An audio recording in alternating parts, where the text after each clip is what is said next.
冰糖葫芦。哦，我要吃冰糖葫芦。来一串冰糖葫芦，多谢。喏。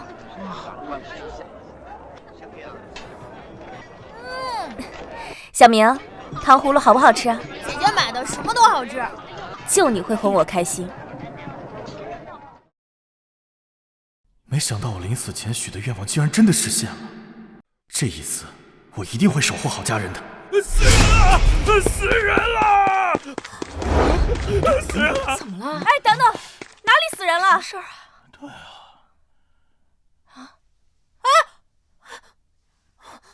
送你了。等等！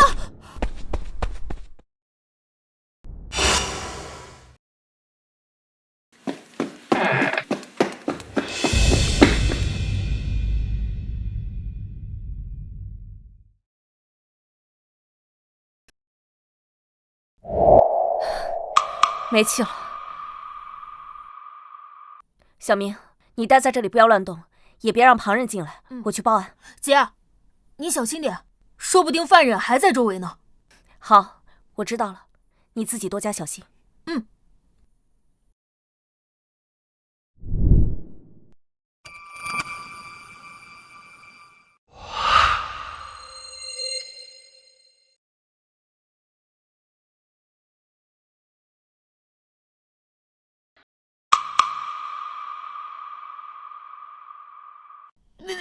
好臭！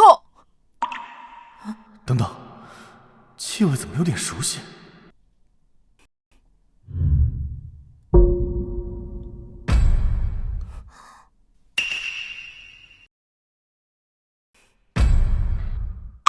刚擦过的地。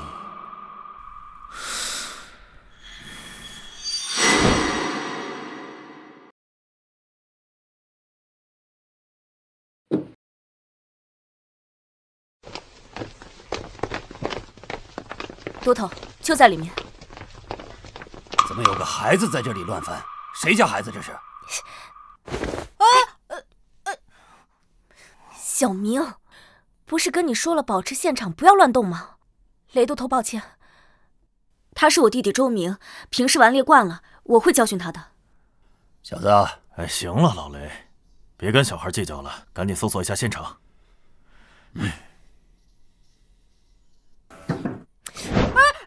别打姐，我也是想帮你破案的。你不捣乱，我就谢天谢地了。待在这里啊，不准乱动。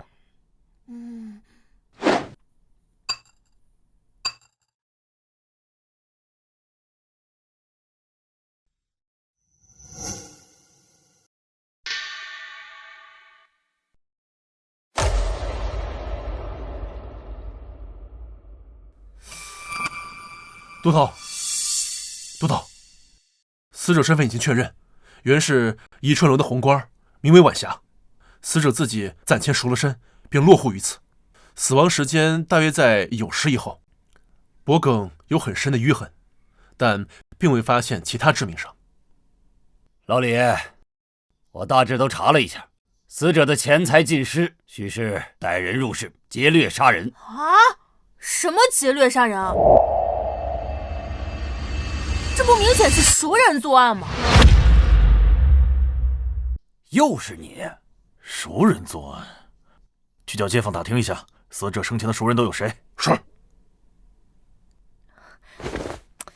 阿弟，休得胡言，赶紧回家，莫要添乱了。唐姐，我说的都是实话，你拧我干嘛？你叫阿明对吧？啊，我听你姐提起过你，刚才你说是熟人作案，是不是之前有什么发现呢？一个小屁孩说的话你也信？集思广益嘛，姑且听之，说说无妨。这很简单，首先我检查过死者，他口鼻上有余温，关节灵活，说明死亡时间不长。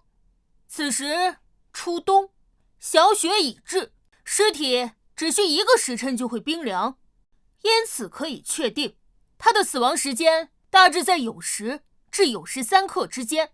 屋内钱财被抢，却无打斗痕迹，尸体更无移动痕迹，说明死者是在床边毫无防备时被勒死，这符合熟人作案的特点。你可曾告诉过他死者断气时间呢？雷督导，小人勘验过后，就只跟您说过呀。等等，屋里没有任何的打斗痕迹，也有可能是凶手突然袭击。死者是一名女子，她可能来不及反抗，就被别人从背后控制。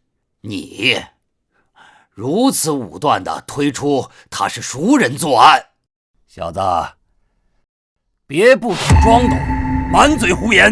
你说的也是一种可能，但很明显，你忽略了一个最关键的地方，那里是死者平日里藏钱的一处隐蔽之所。我也是察觉到那里的布块被人动过才发现的。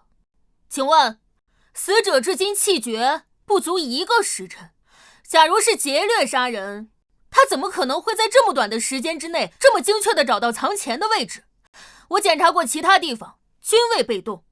假如凶手真是在寻找时瞎猫碰死耗子，恰好发现，那么多少也会动些其他的布块。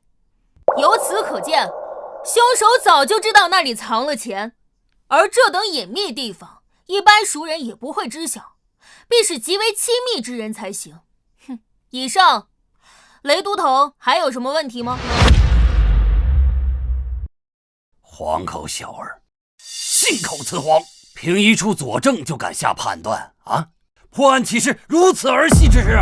哎呀，老雷，你和一个小孩计较什么呀？督头，那3名与死者交往密切之人已经带到，带进来。是，带进来。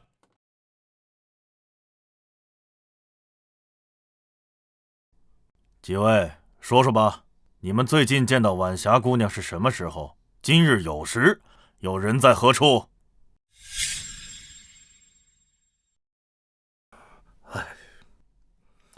小生与晚霞姑娘，乃是宜春楼的旧相识，我俩情投意合，常常吟诗作赋。便是她赎了身，也未曾断过往来。说重点。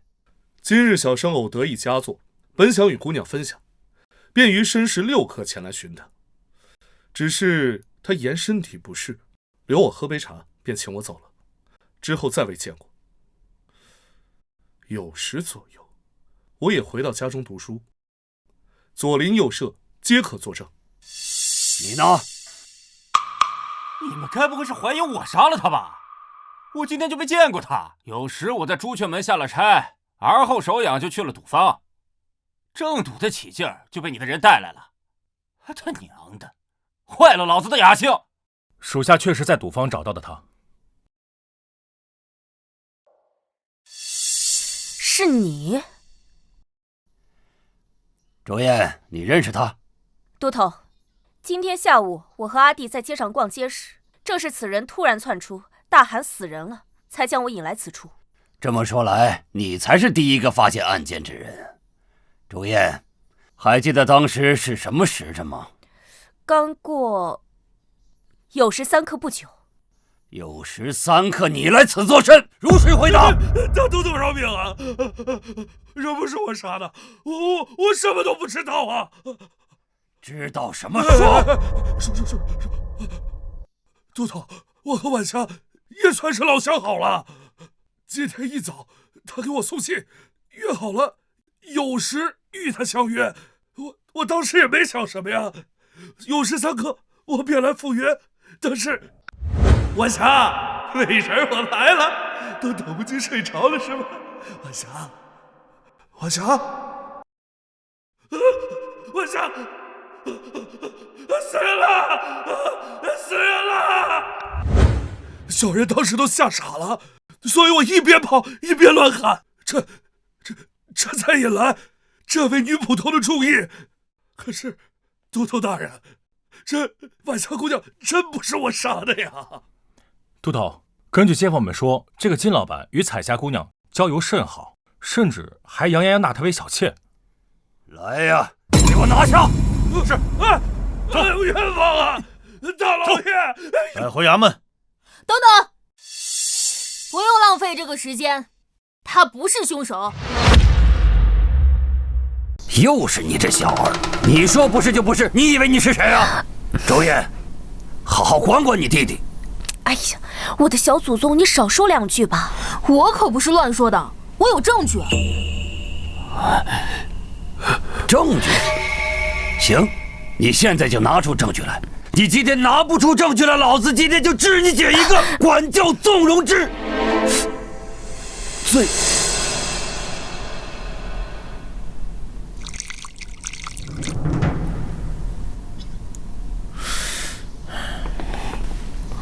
别紧张，先喝口茶压压惊。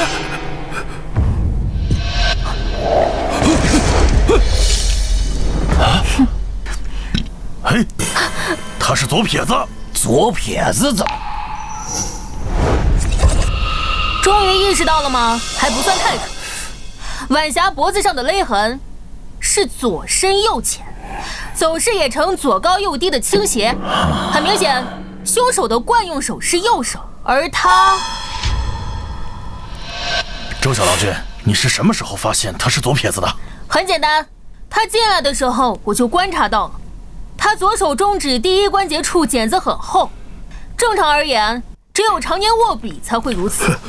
而他的右手相同关节处，则光滑得多。以上足以确定，他平日里都在用左手写字。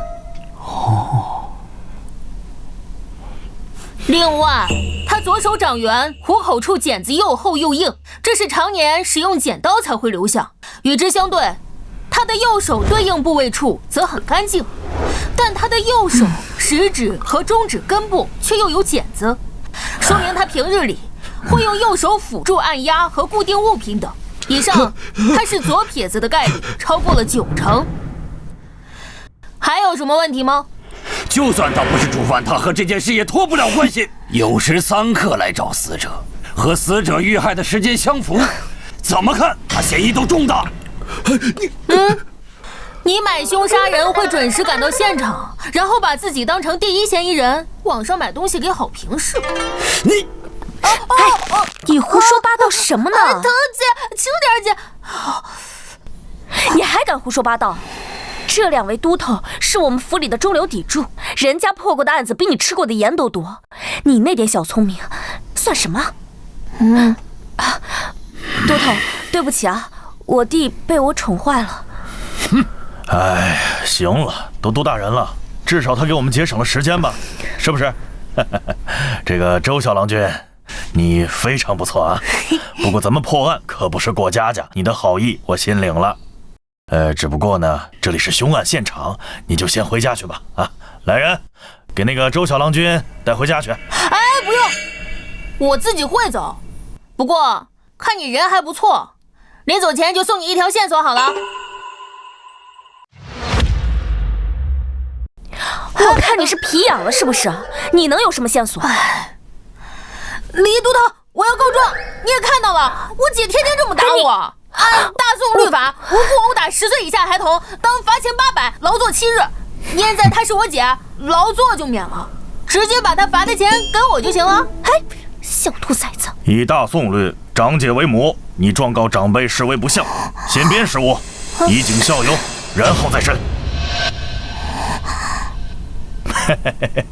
不跟你闹了，周小郎君，有什么线索说出来吧。好好想想凶手是怎么来的。好了，我说完了，祝你们破案顺利，拜拜。哎，这什么意思啊？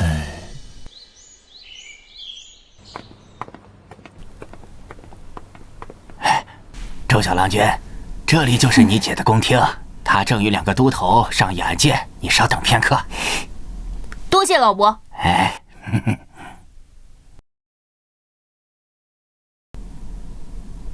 啊？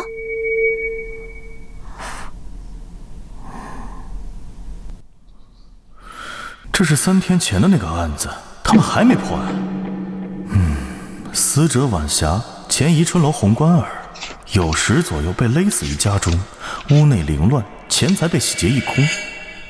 根据卷宗，最近半年有3人与他走得最近，皆是以前老主顾，这是那三人的口供。我明白是怎么回事了。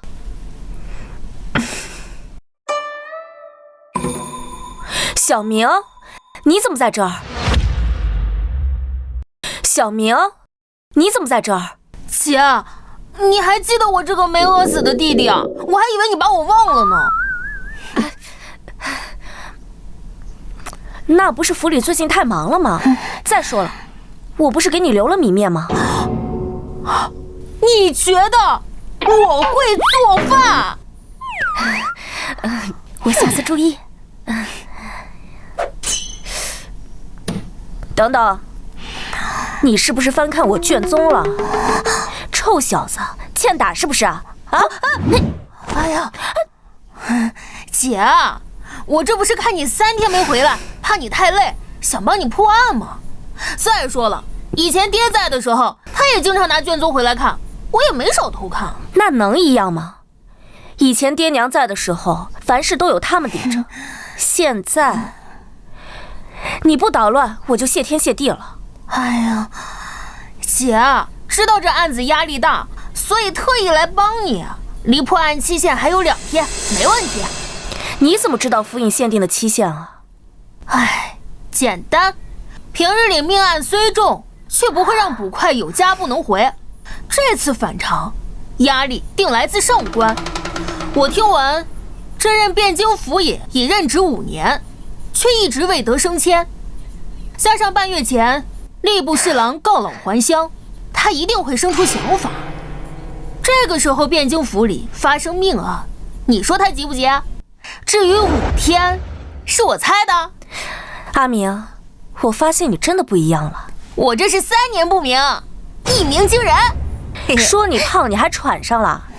那你这么厉害，你知道凶手是谁吗？哼，我当然知道。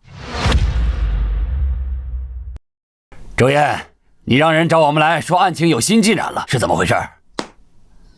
关于这一点，还是让我来解释吧。周明，你怎么在这儿啊？我弟弟是来看我的。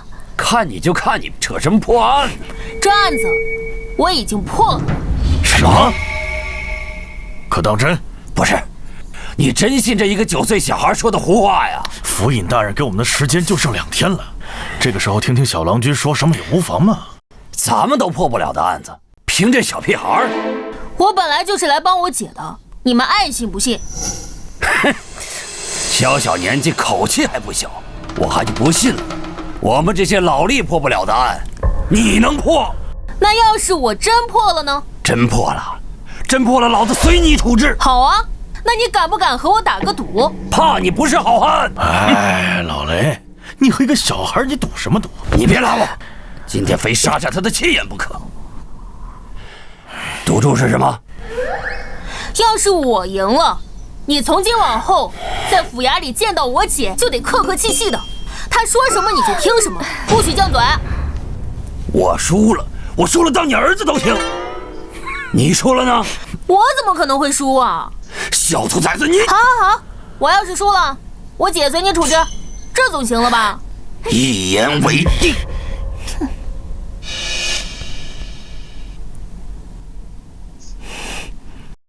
你们整理的案件很详细，包括嫌疑人的过往我也看了。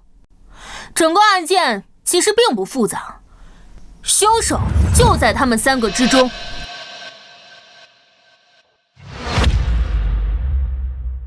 哼，我还以为能有什么高论。我们自然知道他们3个人的嫌疑最大，但孙茂才和于成山2个人在案发时，一个人在家读书，一个人在赌坊豪赌，皆有人证。至于嫌疑最大的金世昌，之前不是被你亲自排除了嫌疑吗？你们的断案思路错了。我那天说死者丢了不该丢的隐秘之财，你们愣是一个字都没听进去。什么意思啊？死者当天在家里等人。不是，谁告诉你的？很简单的推理，他的房间那天特意打扫过，桌子上放了一碗刚喝完的残羹，茶壶里的茶叶也是新的。这一切都说明他在等人，而这个人必然与他非常熟。这一点我们当然知道，只是始终没有找到那个人而已。当然不止这些，我说过他丢了不该丢的钱财。根据金世昌的供词，他是酉时3刻去的晚霞家，而孙茂才是申时3刻去找的晚霞。再算上他喝茶的时间，最起码晚霞申时4刻还活着。假设孙茂才走后，晚霞立刻被杀，那离金世昌的到来也仅有1刻钟的时间。我之前就说，能知道他那么隐秘藏钱地方的人，必然是极为亲近之人。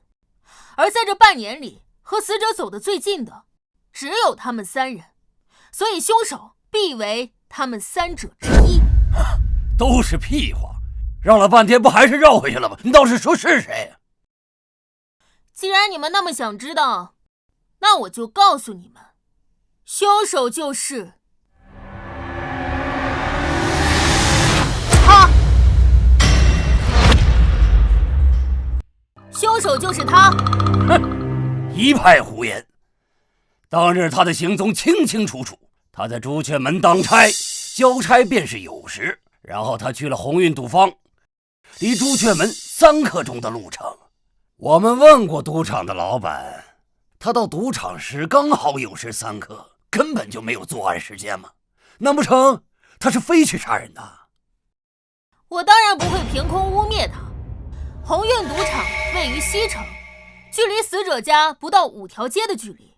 正常而言，他只需要挤出不到1刻钟的时间，就能完成杀人之后再堂而皇之地赶去赌坊。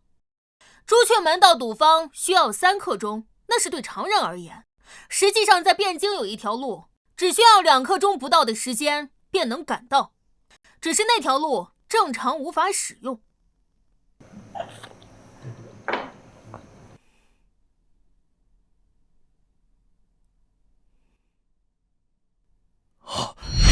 你说的可是汴河？不错，正常穿街过巷当然费时费力，不过走水路那就大不一样。而恰巧汴河是一条南北走势的河，只需要走水路就能刚好节省1刻钟的时间。这只是你的臆断，根本就没有证据。况且汴河只有在漕运时允许行船，现在如何能行走？谁告诉你他坐船了呢？汴河的水流并不湍急，如今虽是初冬，却未上冻，只需小心潜水就能掩人耳目。因此他到达死者家中的时候，必然全身湿透。我检查过案发现场，椅子上有潮湿的痕迹，地面上也刚刚被擦过，想必就是为了遮蔽滴落在地上的水渍。还有凶手和死者的关系，死者家中必然有凶手的备用衣物，所以他必然是蓄谋已久。到达死者家中的时候，没有任何犹豫，勒死对方，然后处理掉水渍，换上备用的衣物，赶去赌坊。前后时间正好对应，刚刚好把他摘了出去。你的这个想法太异想天开了。我问你啊，既然你说晚霞专门在家里等他，为什么又要让人请金世昌有事过去？谁告诉你金世昌是晚霞请的？于成山早就知道金世昌与晚霞的关系，于是他就想嫁祸栽赃。根据金世昌的供词，晚霞并不是当面邀请了他，而是一封有晚霞笔记的信送到了他的布庄。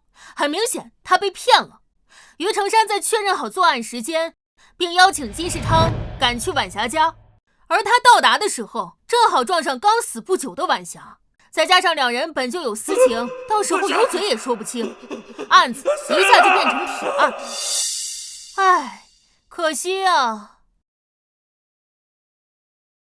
于成山平日里并没有接触过他，不知道他是左撇子，要不然呢，这案子都已经结了3天，我姐也不用跟着你们在这受罪。你阴阳谁呢？还有什么问题吗？有，我再问你啊，如果这一切都是于成山计划好的，他为什么要去杀他的姘头？更别提他一个普通的小吏，怎么想到如此周密的计划？我几时说过于成山是普通人？他是北辽的细作。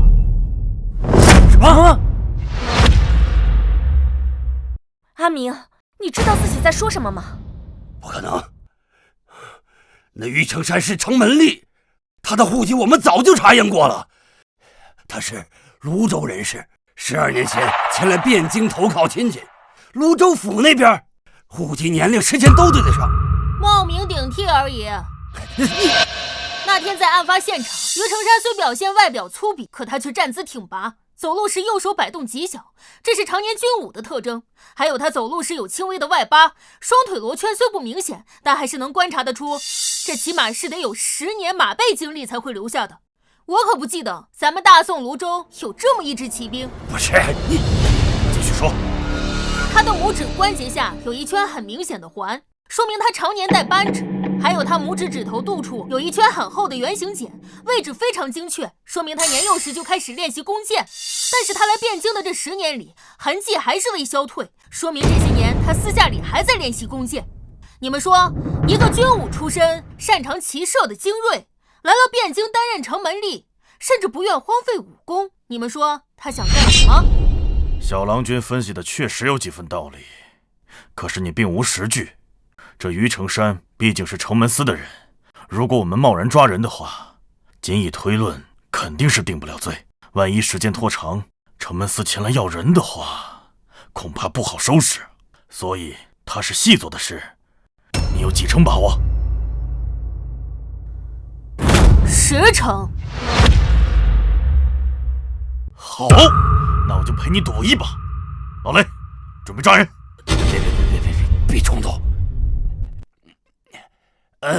小子，你分析的头头是道，但是有没有点那个实质性的证据啊？我们这样空口白牙的去抓人，事后要是有什么事儿的话，你姐也脱不了责任。我有2个实质性的证据。有证据你不早说？你给我机会说了吗？不是你，好，现在能说了吧？破案之道，万变不离其宗。想要定案，无非就是需要人证和物证罢了。这个案子想要人证，几乎是不可能了。但是物证，那就大不一样。你有物证？我们先简单回顾一下这个案子。3日前，于成山与晚霞约好见面。酉时，于成山交了朱雀门的差，利用汴河的暗流，在酉时1刻至酉时3刻之间赶去了晚霞家中。怎么弄成这样啊？快进来，喝杯热茶暖暖身子。之后，于成山被引到了屋内，坐在了椅子上，留下了水迹。于成山并没有多待，因为他知道金世昌可能随时都会来的。我去给你拿干衣服去。所以他就趁着晚霞帮他拿衣服的时间里勒死了他。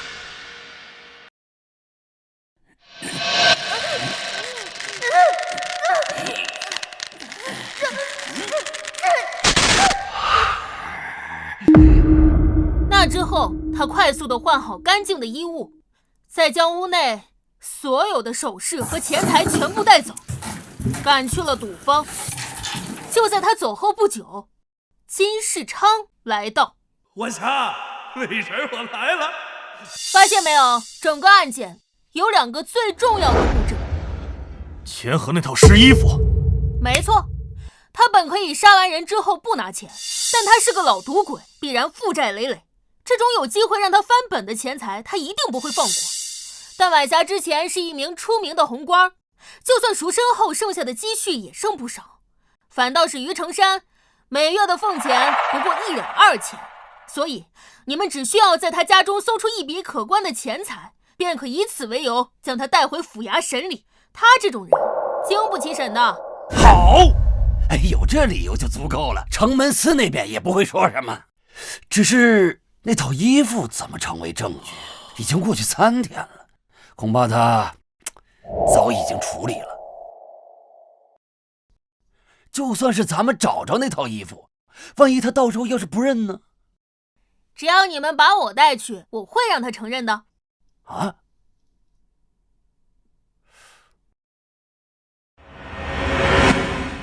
姐，你派人去晚霞家的水井处。足够了，事不宜迟，马上动手。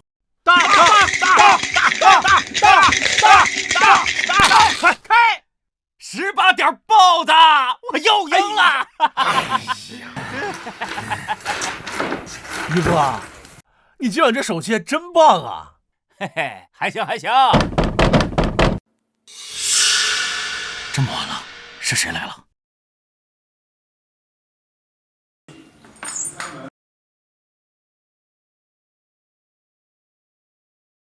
谁呀？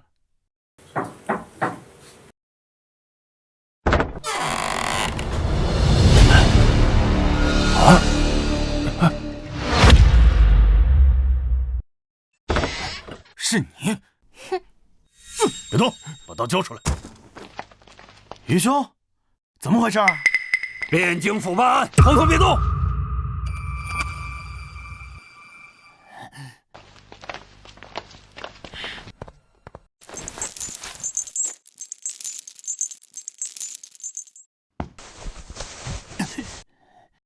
汴京府，你们凭什么抓老子？老子犯了什么罪？老实点儿，我们怀疑你就是3天前杀害晚霞的凶手。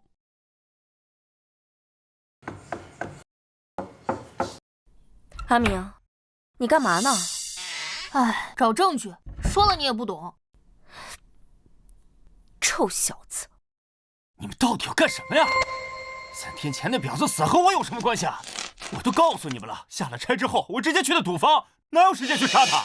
没错，于兄在我们城门司任职10年，他什么人，我们最清楚。你们汴京府的案子破不了，就栽赃到我们城门司头上，还要不要脸啊？闭嘴！我们来抓他，自然是有证据的。证据？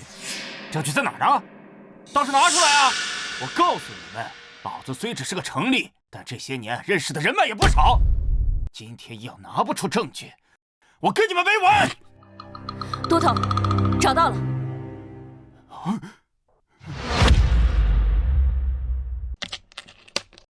都头，清点完了，桌上董资共计23两8钱。都头，你们汴京府不是来抓人犯的吗？这怎么还查上赌了？我们4个人总不至于连这20几两银子都没有吧？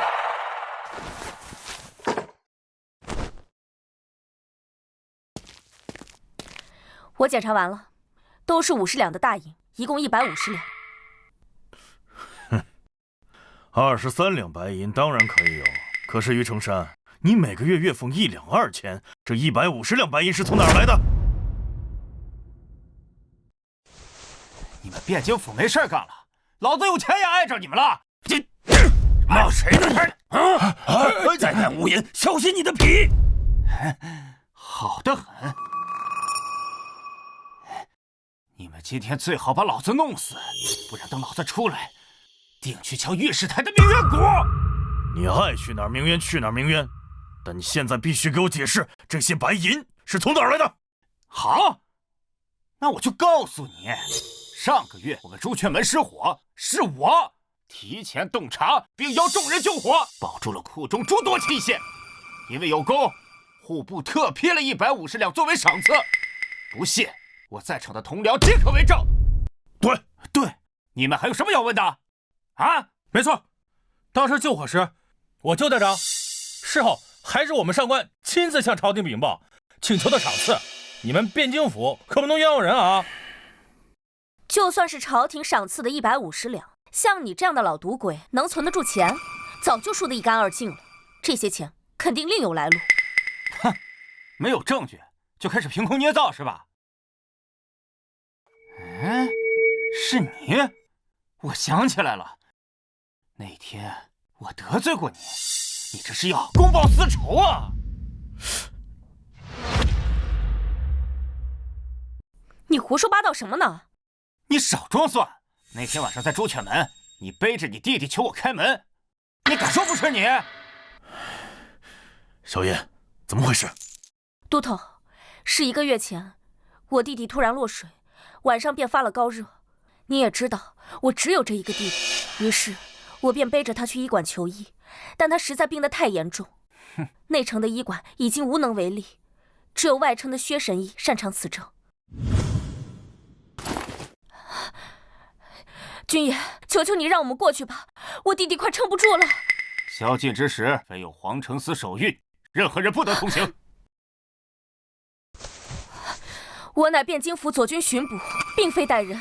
这位军爷，还请行个方便，来日定将厚礼相报。汴京府了不起啊，少在这套近乎，速速离去，否则连同你姐弟一同拿了。我想起来了，我就说这个女捕头眼熟呢，原来你就是那天叫门的人啊！汴京府是抓不到犯人来此公报私仇了吧？于兄，你放心，到了公堂，我定会全力为你作证。哼，多谢兄弟，这次洗刷了冤屈，我定摆下酒席，好好酬谢诸位。放心吧，于兄，公道自在人心，他们汴京府也不能凭空无人清白呀。家书是御史台监察，若是你们要公报私仇，我定要让家书踩你们一板。到时候别说他们2个小小的都头，就是那汴京府尹，也是要吃不了兜着走。听见没有？快放了我们，否则我们非得把这件事闹大不可。没错，放人，放人，放人！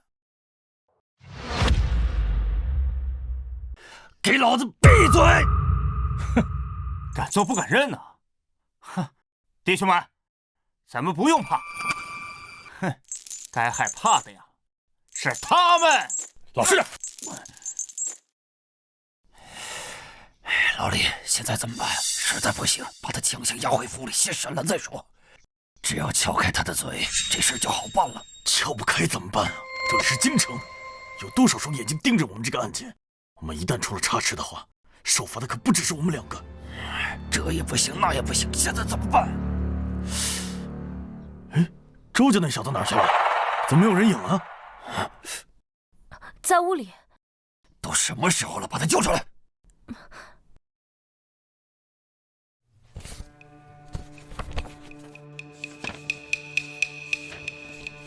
小明，快出来，雷都头找你呢。知道了，姐，马上来。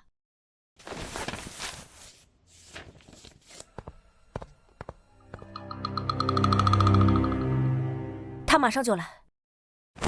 大半夜的吵吵嚷嚷的干什么呢？不知道宵禁吗？刑部的王行，他怎么来了？王都司，在下汴京府李文广，今日在此捉拿嫌犯，稍后便回府衙。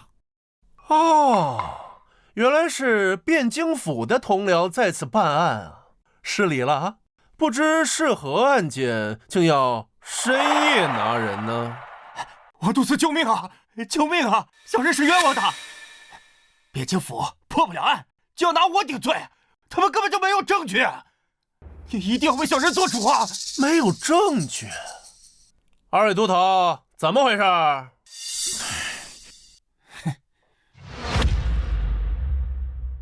啊，都司，此人与3日前的杀人凶案有密切的关联，嫌疑巨大。只要让我们带回去审理的话，自然就会水落石出。带回审理？这么说，你们是真没有证据？这王都司，这是我汴京府的案子，似乎与你刑部无关吧？放肆！我刑部监察天下典狱，复核诸多案件，你们没有证据就敢捉人，有栽赃陷害之嫌，正是我刑部监察之职。今日你们若拿不出铁证，休想把人带走。都司英明，你们听见没有？要是拿不出证据，就赶紧把我放了，否则王都司在此，定治你们一个滥用职权、栽赃诬陷之罪。周捕头，那东西已经捞上来了，果然在死者家井里。谁栽赃诬陷了？好啊，差点把你给忘了。都司，就是这女捕头陷害我。那天晚上，她要出城去，我为与她方便，她便怀恨在心，蓄意报复。啊，女巡捕倒是很少见呐。听闻过世的前任大理寺卿家有一千金，不爱红妆，爱武装，整天嚷嚷要当什么神捕，便是你吧？要我说呀，这破案捉贼乃是男人干的事儿，你一个女孩子家家的，断什么案子啊？不如在家多学学女德，免得日后啊找不到一个好夫家。我寻不寻得到好夫家，就不劳都司费心了吧？但断案之事不分男女，我没诬告，他就是凶手。杜四爷都看见了吧？这都到这个时候了，还这么气焰嚣张，简直是无法无天！你可要为小人做主啊！口说无凭，既是断案，便要拿出证据。若拿不出，就休怪我明日将此事禀告上书，治你们一个诬告辱人之罪。要证据是吗？好，我便给你证据。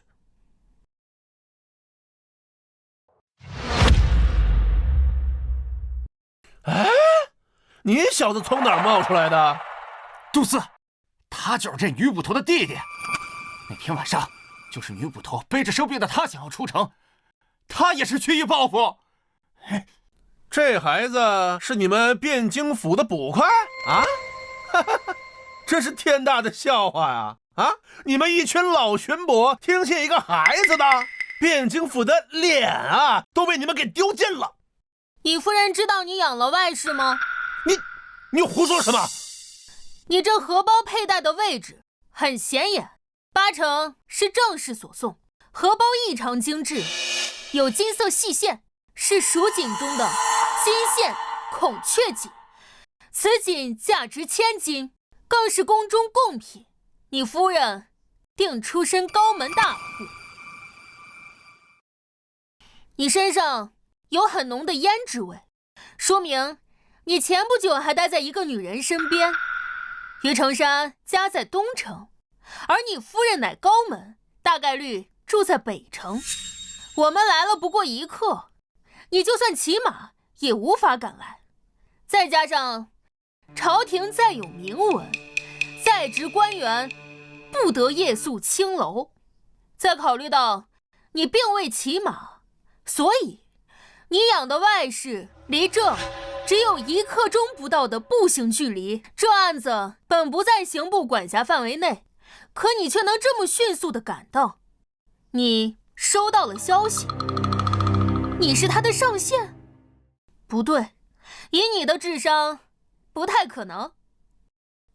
哦，那你就是受过他的贿。你右手上有老茧，但身为官吏不是农工，所以你也好赌。你们是在赌局上认识的。够了，庶子，你给我等着！哼！哎，王督察，别走啊！王督察！哎，这小子嘴可真毒。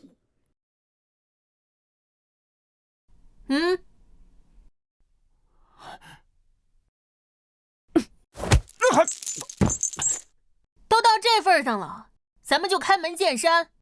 你自己认罪，咱们大家都省事。之后再主动供出上线，我们算你戴罪立功，说不定还能保你一命。如何？你都知道什么呀？你说呢？老子没罪，你让老子认什么？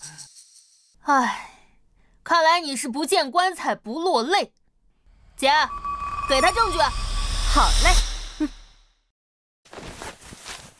认识吗？这不可能！你们怎么找到的？若要人不知，除非己莫为。你们3个认识这套衣服吗？这不是于兄3天前穿的衣服吗？对呀，这件衣服见他穿过不少次，怎么成这样了？没错，我3天前和他一起执勤，我也有印象。你还有何话说？周小郎君，我老雷是真佩服你啊！这物证都能被你找着，这衣服在哪儿找的？怎么还是湿的？很简单，他没有时间处理这套衣服。当初他时间太紧，又要赶去赌场，营造自己不在场证明，而晚霞家离赌坊还有一定的距离。他若直接拿走湿衣服，但凡路上被人看见，就会有风险。而发生命案后，衙役将会仔细搜查周边，他若直接在屋子周围处理掉，也不保险。所以他最好的选择只剩一个。那口水井？不错，就是晚霞院中那口水井。我从案发当天就注意到他院中那口井。当初我意识到他是怎么杀人时，我就在想，这么短的时间，他应该怎么处理掉那套湿衣服？晚霞家离赌坊虽近，却也有几条街的距离。他若直接带走，但凡被人看见，就有隐患。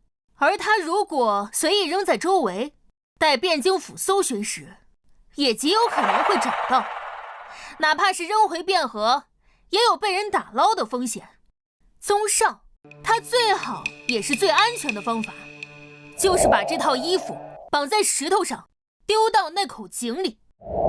案发离现在仅3天，衙役一直在现场盯着，他根本就没有时间打捞和处理掉那套湿衣服。所以想明白这一点之后，在来之前我就让我姐派人去那口井里打捞。姐，你派人去查一下晚霞家那口水井。结果果然不出我所料。来人，带走。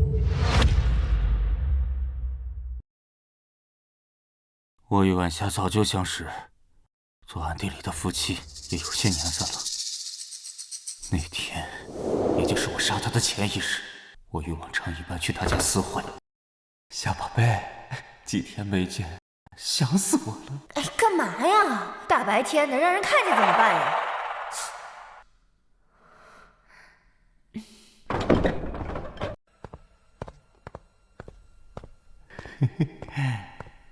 就咱俩这关系，还怕被人看见？别动我！你坐下，我有话要跟你说。那之后呢？他说了什么之后，你想杀了他？他就是个婊子，他该死！他之前明明说过了，赎身之后只想和我过日子，杀他都是便宜他了。这里是汴京府，仔细招来。好，我说，有什么话不能到床上说去啊？我不想再这个样子了。你什么意思？一尺布庄的金老板答应娶我过门，日子我们也已经谈好了，今儿咱们就把话说清楚，分了吧。金老板，一尺布庄的金世昌。你不是说赎身之后和所有人都断了联系，只与我做一对恩爱夫妻吗？我不这么说的话，你能对我死心塌地的？恩爱夫妻，那些骗人的鬼话你还真信？再说了，我跟了你3年，我提过多少次成亲之事，你可曾答应过我？我那是有不得已的苦衷。罢了，若你心意已决，那就随你吧。等等，你还想就这么一走了之？那你还想怎么样？这3年，你吃老娘的，喝老娘的，甚至连你的赌债都是老娘帮你还的。既然现在咱们要两清，你把这么多年我在你身上花的钱，你全部还给我，300两，1文都不能少。你是说他勒索你？对，人们都说无情戏子无义。哼，以前我还不相信，现在不得不信了。继续说。你疯了！我到哪去给你弄300两？那我不管，我警告你，你要是还不了我的话，我就上你们城门司去闹，闹得人尽皆知。到时候你城门立的位置也别想保住。你想干什么？300两不是小数目，我需要时间。这样，明日有时我下车以后过来，到时候把钱交给你。一言为定。那明天我在这儿等你。300两银子对我而言根本无法凑齐，我回家之后难以入眠，最终只能行凶杀人。第2天是你假借晚霞的名义邀请的金世昌，意图嫁祸。是。杀人之后，是你劫走了死者的全部钱财。是。钱财呢？被我熔成银锭了。你们在家里找到的那3枚就是。周燕，让他签字画押。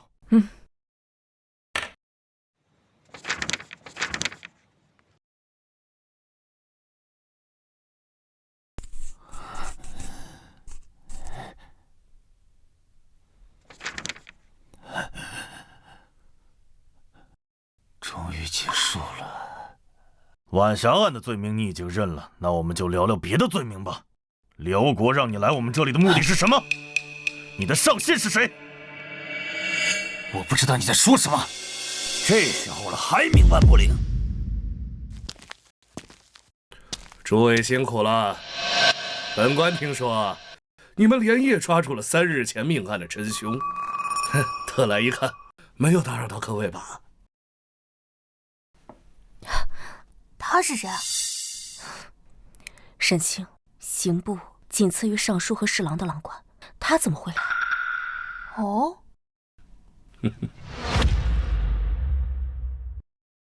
见过郎中。免礼。本官不请自来，诸位不必拘谨。他就是凶犯，可曾认罪？已经签字画押了。大人可否要看一下？周燕。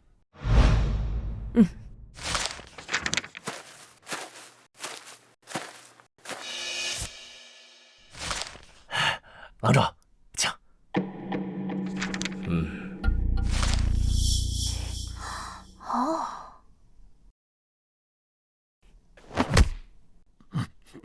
干嘛？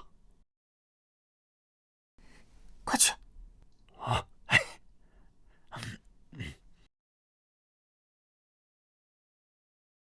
哎，这小子怎么还在这儿呢？李都头，你们汴京府难道离了孩童就不会办案了吗？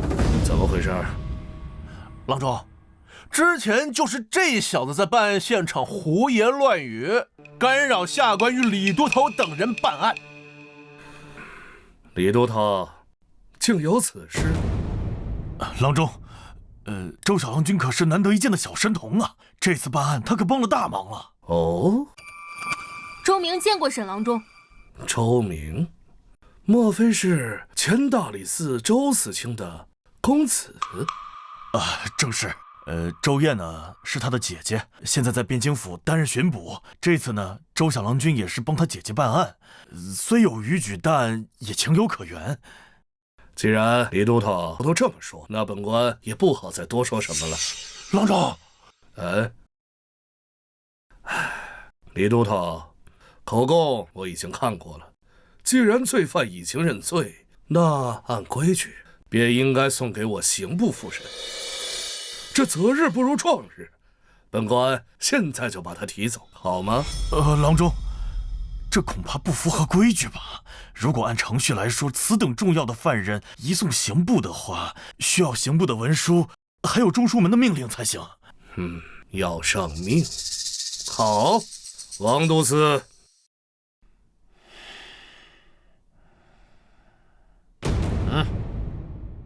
这是刑部文书，中书门下的命令，看清楚，人我可就带走了。王都司，把人带走。等等，你们不能带走他。为何？他是辽国细作，悬案未结，依讼律，当由汴京府审讯到底。辽国细作，可有证据？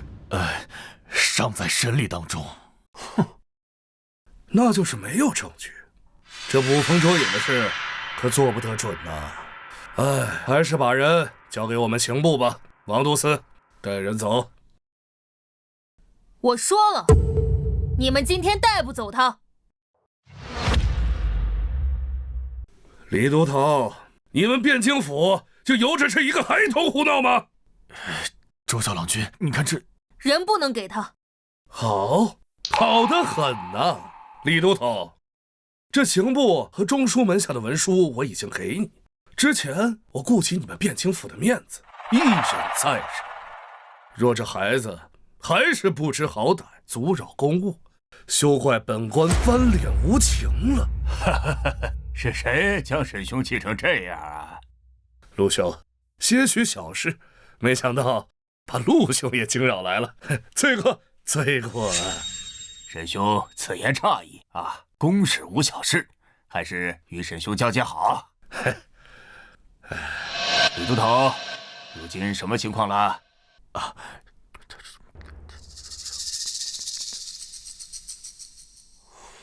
胡闹！既然有中书门下和刑部文书，为何不让他们提人？大人，不是我等刻意阻扰，是周小郎君言于承山他是辽国的细作，姿势体大，我等不敢轻放啊。还周小郎君，哼，一个9岁娃娃的话你们也信？真是滑天下之大稽！冤枉啊！冤枉啊！小人这样的哪会是什么细作啊？沈郎中，府尹大人，你们就算把小人审死在牢里面，我也什么都不知道啊！放肆！府尹大人面前岂能任由你胡言？再不住口，大刑伺候！沈郎中，按理说，你有中书门下和刑部文书，我们不该阻拦。可你也知晓，这辽国和大宋乃是百年死敌，这细作之案关系甚大，不怕1万，就怕万一呀！万一出现什么差错，本府可担待不起。不如今日你先回，犯人让我再审几日，若真审不出什么问题，再交给刑部，如何？陆府也说笑了。这中书门下和刑部的文书俱在，我若是这么回去，他也不好交代呀。自不会给沈兄带来麻烦。3日如何？汴京府再审3日，即刻送往刑部。太久了，就今晚。用不了这么久。让我来审，我现在就能让他招供。笑话，黄头小儿也会断案？陆府尹，你们汴京府该不会连办案的本事都没有吧？我们汴京府人才济济，何须外人？李都头，雷都头，你们立刻审案，务必以最快时间审出结果。是。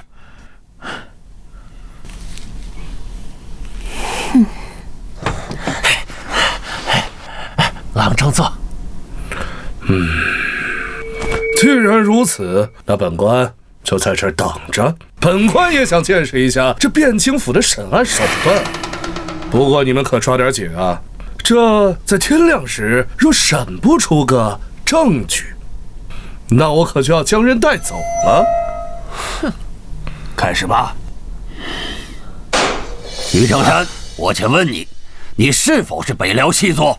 冤枉！小人冤枉啊！小人是杀了晚霞，但那是因为那女人贪得无厌。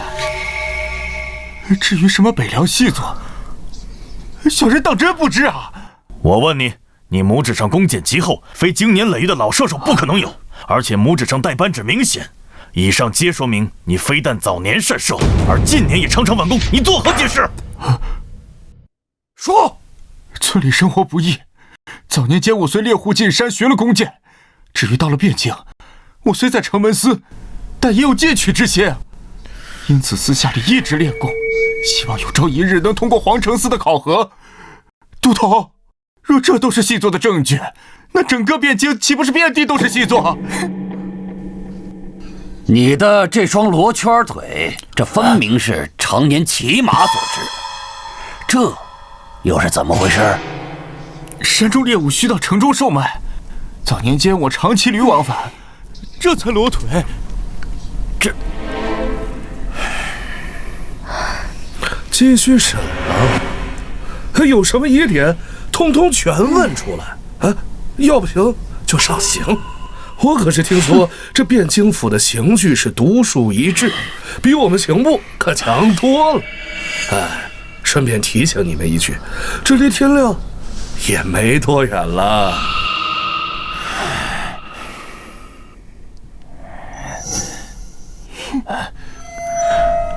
周小郎君，干什么？小郎君真能让这厮认罪吗？你不信，瞎问什么？好，我愿立军令状，我若审不出来，就把我姐赶出汴京府。小明，行吧。那倒不必。我说完了，该你了。我？对啊，我若审不出来，甘愿受罚。但我若要是审出来了，那是不是也该有赏呢？不过我年纪还小，要赏赐也没什么用。如果我审出来了，就直接把功劳算在我姐头上。好，既然你那么有信心，那我们就一言为定。陆兄，你不会真的相信这孩子能审出什么来吧？沈郎中此言差矣。自古以来，年少成名者不在少数。甘罗12拜相，项佗7岁为圣人师，曹冲6岁称相，便是本朝亦有燕相14高中。我观周小郎君亦有此相。人皆言陆府爷豁达从容，今夜深谈，才发现这陆府爷也深谙自我安慰之道。夜深了，陆兄回家的时候要好好补觉，兴许梦中能和甘罗项佗一见。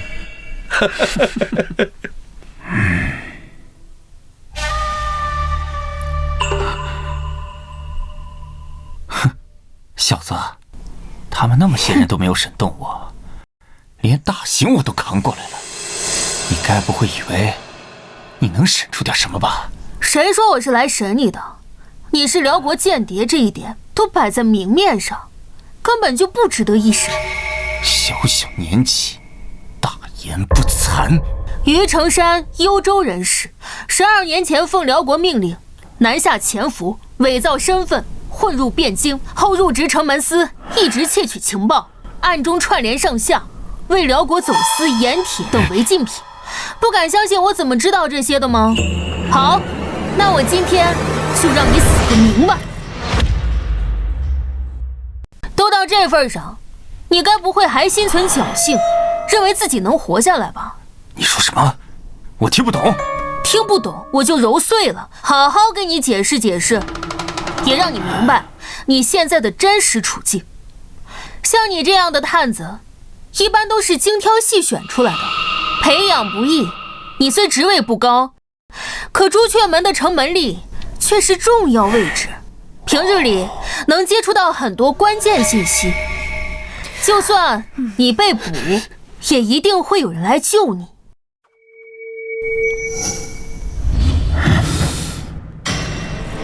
你看我干什么？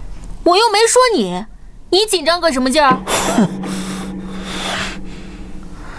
这也是为什么你之前晚霞案的时候那么轻易的就承认自己杀了晚霞的原因，因为你知道这只是一桩简单的杀人案，并且死者还只是一名被赎了身的贱妻。按宋律，无论如何判不了你死罪，再加上你身份特殊，只要细作身份没有暴露，这案子对你的上限来说不值一提，甚至还有100种方法给你减轻罪名。你说对吧，沈郎中？小子，你少在这血口喷人，我根本就不认识他。污蔑朝廷4品大员，你知道是什么罪吗？沈郎中别激动，我知道你不是他的上司，你只不过是也盯上了吏部侍郎的位置而已，并且收到了中书门下的命令，前来与陆福尹抢功罢了。陆兄，你不要听那个庶子胡说，我绝无此意啊。我刚才说的只是你的重要性。沈郎中和王恒他们的确是来了，但是是不是来救你就是两说了。细作这种东西呢，潜伏的时候用处的确很大，但是身份一旦暴露，就会变得一文不值，甚至还会变成威胁，连带着一大票暗探全部带出来。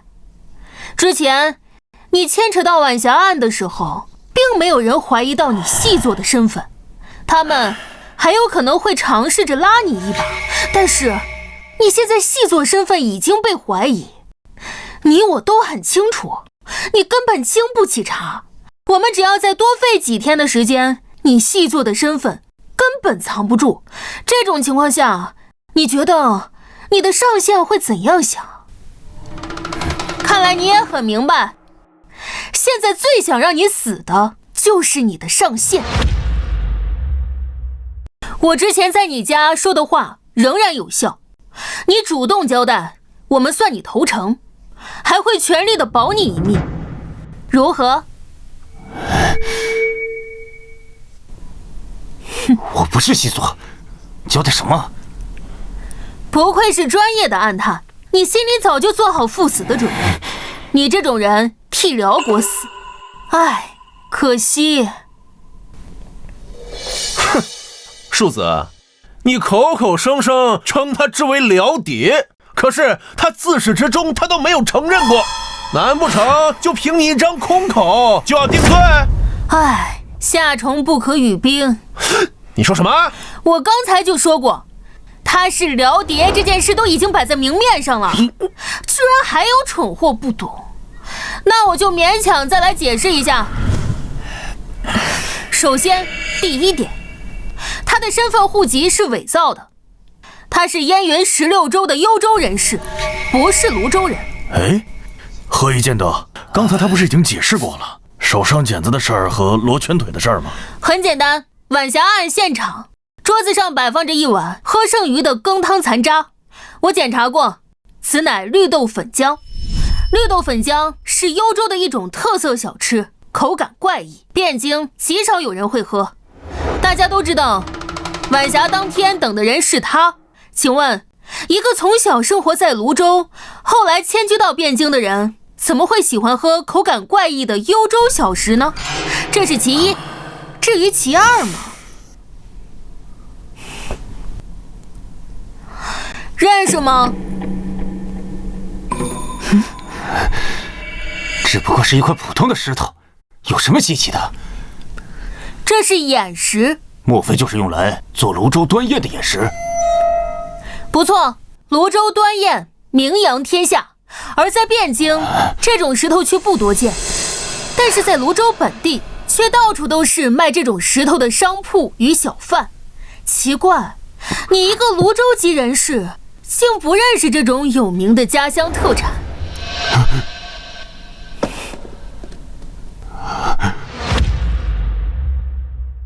基于这两点，你就不可能是泸州户籍，再加上你手上的茧子和常年骑马的痕迹，于成山，你还想狡辩你出身泸州？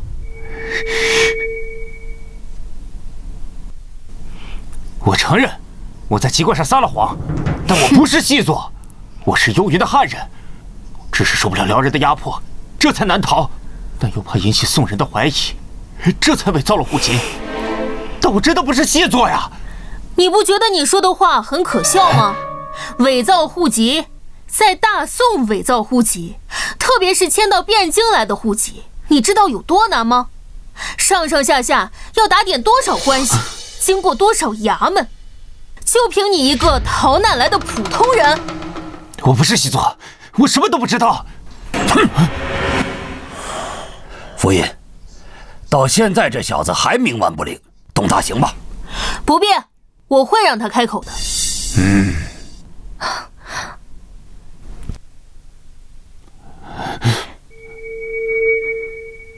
你想干什么？我想干什么？我想救你，蠢货！我说你替那些辽人去死，不值得。你以为我是在安慰你？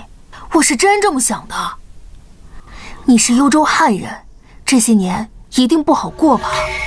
幽云16州是我汉故地，被北辽霸占了近100年，他们从不把你当同胞，他们欺压你，奴役你，无论你们多努力，多么拼命，都始终不可能真正的融入他们。为了这些辽人去死，你真的甘心吗？别说了，我什么都不知道，我什么都不会说的。杀了我，快杀了我！你这样的反应，说明你并不把辽国当归属，一心求死。你有妻女。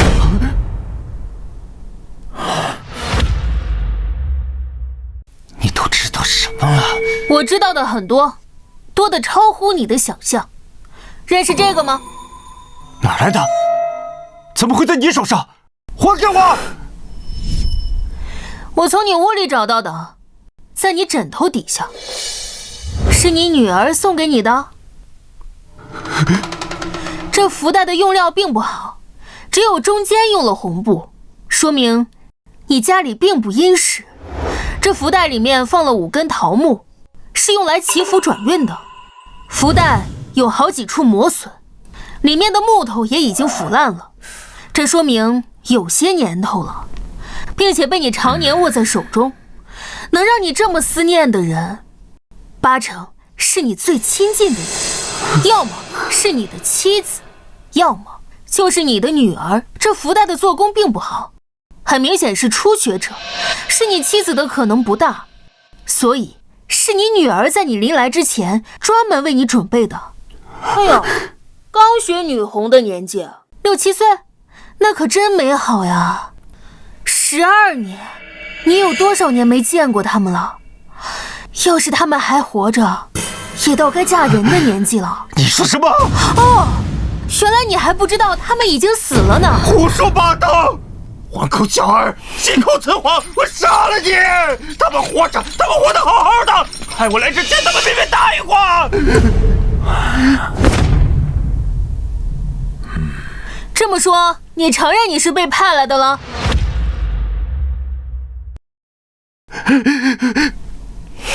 他们还活着，一定还活着，对吧？你都已经知道答案了，又何必来问我？你比我更清楚那群辽人的德行。你离开家门的那一刻起，家里没了男人，他们在燕云的下场，你比我更清楚。不会的，他们答应过我，他们答应我会照顾好他们的。你竟然相信那群辽人的信誉？你很明白，敌国间谍这种事情基本上都是有去无回的，而你踏入大宋的那一刻起，在那一群人眼里，你就已经和死人无异了。所以你说他们对死人的家眷通常是怎样的？不，你骗我，我不信你，你骗我！信不信是你的事，还有什么想说的吗？唉，何必呢？现在你细作的身份已经坐实了，就算死撑着不交代，那无非也就是让我们汴京府多费些功夫罢了。听我一句劝，那后面的刑具可就不是靠意志就能熬过来的了。你现在主动交代，我还能请府尹保你一命。于成山，你若现在供出其他暗探，本官保证定留你一条性命。这可是你逼我的。于成山，我告诉你一个秘密，其实你在大宋还有一个孩子。这样，我们做个交易，你主动供出上线，我就告诉你那个孩子的下落。我不信你，你先告诉我。好，但你要保证，我说了之后，你要主动交代你知道的一切。好。之前的晚霞案，你说谎了不是吗？这种9真1假的谎言最难揭穿。你当时说晚霞威胁你拿出300两银子，不然就天天去找你闹。但事实上，以你的手段，怎么可能会把一个娼妓的这点威胁放在心上？所以，他必然是拿捏到了你的痛处。他发现了你细作的身份。你这些都知道？这世间的秘密最难瞒的就是枕边人。我检查过晚霞的住处，还仔细看过汴京府的卷宗。晚霞的住处有许多与男人共同生活的痕迹，而那个男人毫无疑问，就是你。凭什么？那个婊子情人那么多，留宿的不知道有多少，你凭什么就断定是我？你错了，他只有你一个男人。不可能！不敢相信吗？也正常，我知道的时候也震惊了好久，但事实就是这样。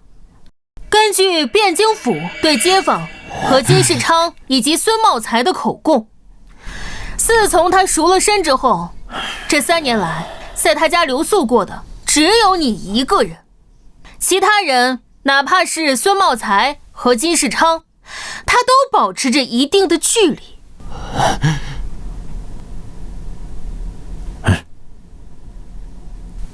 不可能，这不可能！你在骗我！那你知道她怀孕了吗？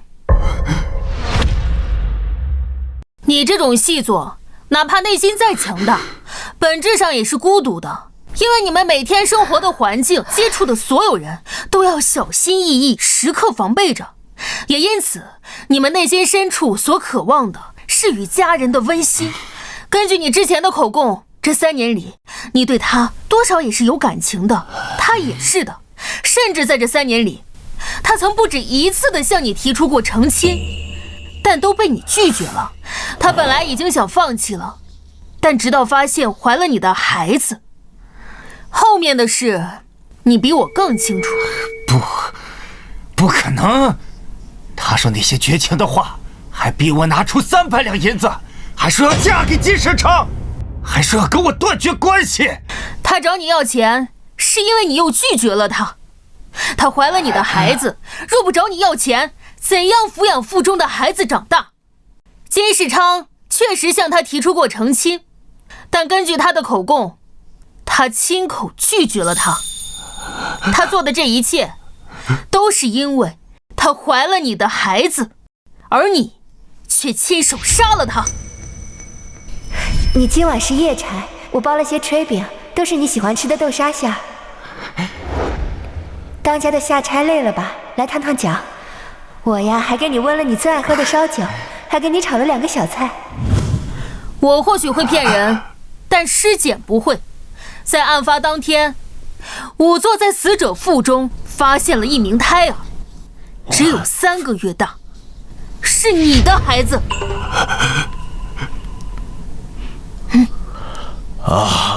是啊，我都做了20多年的捕头了，还头一次见到这种场面。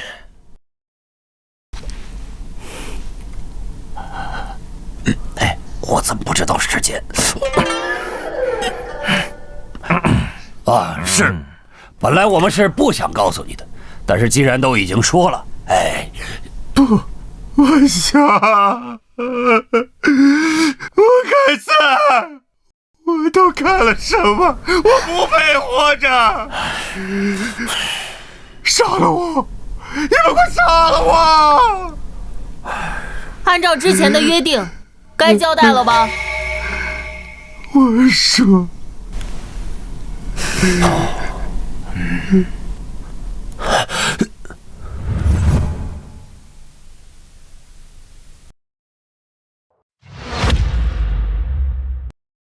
，2位都头，事不宜迟，立刻开审。是。你既然愿意交代，便从实招来，说你是受何人指派来我大宋，任务为何？你的上线是谁？你们用何种方式取得联系？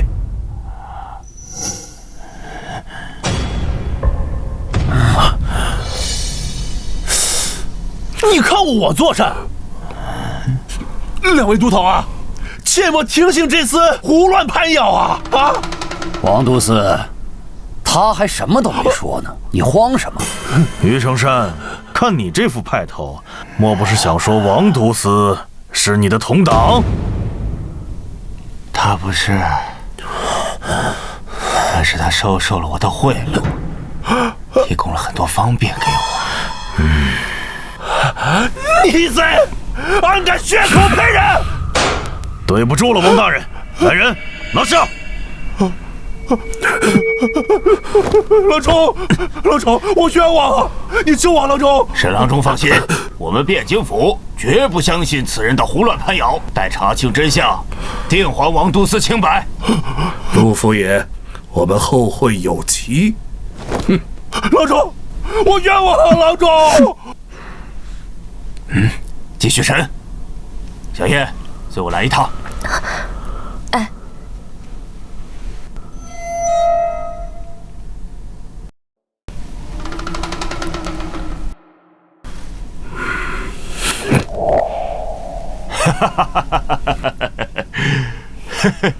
周小郎君，此次你可是首功，本官要好好赏你。多谢府尹好意，不过我年岁尚小，要赏赐也没什么用。若府尹真想赏，不如赏我姐。哎呀，叫什么府尹啊？平白身份了，叫世伯。至于你姐，自然会有赏。小燕，此案中你也立功不小，不过细作之案，关系重大，具体什么功劳，还需上报中书门下才可定下。嘿，你先委屈几日。多谢府尹。哎，谢什么呀？生分了，生分了。哎，说起来啊，你父亲生前与我同朝为官，如今是该对你们多加照拂才是。小燕啊，这几日你为这个案子奔波辛劳，不过本官接下来也有几日清闲，不如让你们休沐几日，一同前往城外的庄园玩上几日，顺便散心，你们意下如何呀？府尹好意，我和我姐既是府尹的好意，我们自不好拒绝。不知何时前往？哎，不过今日天气确实晚了，我还有些公务要交接，你们先回去歇2日，待2日后我派马车过来接你们。哎呀，我老了，已经熬不住了，我要先回去睡了啊。世伯慢走。哎呀，终于结束了，可累死我了。姐，我们好不容易有休沐，为什么要答应府尹去他的园子？我看那个府尹虽表面清正，但他印堂狭窄，有阴晦之相，不像好人啊。不可胡说，府尹官威极好，且对我有恩。若不是他力排众议，我这女子之身也当不上这汴京府的捕快。以后啊，不可胡说了。哦，那我不说他了。哎呀，累死了，我们赶紧回家吧。不过阿明，我竟没在尸检文书上看到晚霞怀孕了，还好你细心。不过这于成山也太坏了，自己的孩子都下手了。哎，姐，我骗他的，你还真信？不是，那你说晚霞对他一片真心也是？没错，他那个时候心态已经快崩了，我只能想办法添一把火了。还好他心已经乱了。其实我这番说辞漏洞很大，但凡是正常人都听得出来。嘿，臭小子，暗示谁呢？姐，我不是说你啊。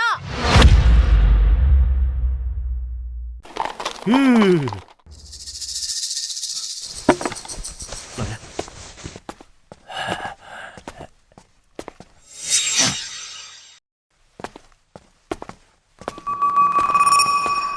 哇！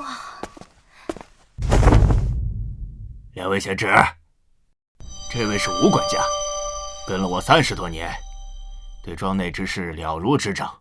今日我有事，就让他带你们先熟悉熟悉庄子。吴管家，这2位贤侄是我的贵客，你先带他们见一见夫人，再好生安排住处。是老爷。阿明，你发现什么了吗？没事，可能是我多心了。两位随我来，请。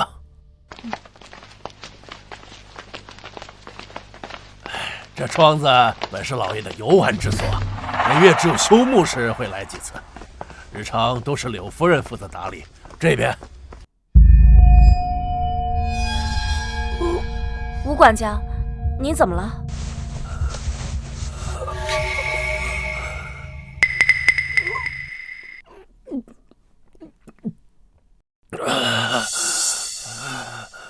两位见笑了，老毛病了，一旦发作便心慌难耐，双手更是止不住的颤抖。年轻时候还好些，如今越发不受控制了。喝些酒就好了。请，二位请，给我站住！别跑！狗奴才，少爷教训你，你还躲？二少爷，又是谁惹二少爷不快了？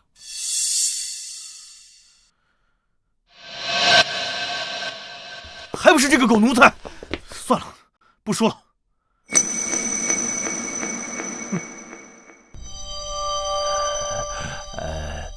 两位莫怪，这二少爷呀，一直是这个脾气，谁也没办法啊。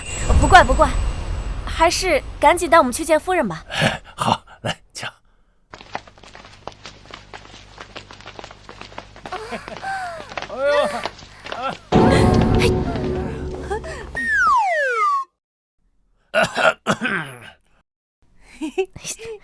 夫人，我的客人来拜见您了。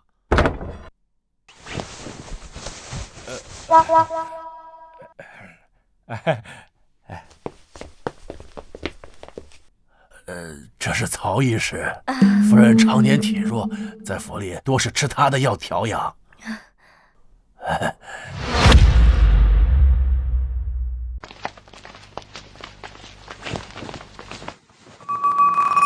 两位便是周侄女和周贤侄吧？夫君之前与我提过你们，对二位可是赞不绝口呢。夫人客气了，属下在汴京府任职，这些年承蒙府尹大人照顾。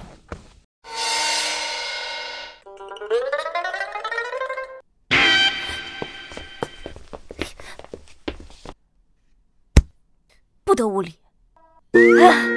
夫人，小弟顽劣惯了，您莫要见怪。令弟是活泼好动的年龄，我又怎么会见怪？吴管家，为二位准备客房，好生招待。是，两位请随我来。逆子，你给老子滚！老子没你这个儿子！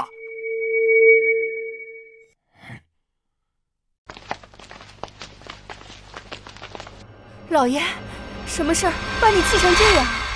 能有谁？就这个孽障，气死我了！哼！老爷，都是一家人，有啥话慢慢说啊。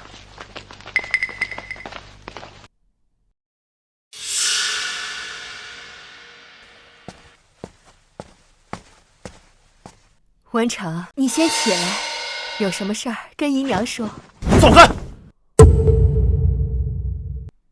哼，少在这装好人，惺惺作态。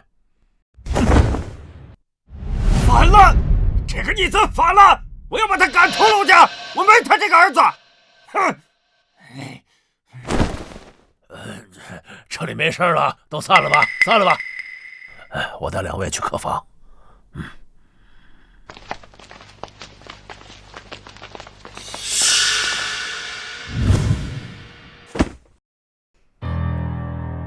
阿明，我怎么感觉这趟不该了？我早就说了，不过来都来了，就只能先住几天，只能希望别出什么差池。唉，也只能如此了。周捕头、小郎君，你们在屋里吗？谁啊？是你？有什么事吗？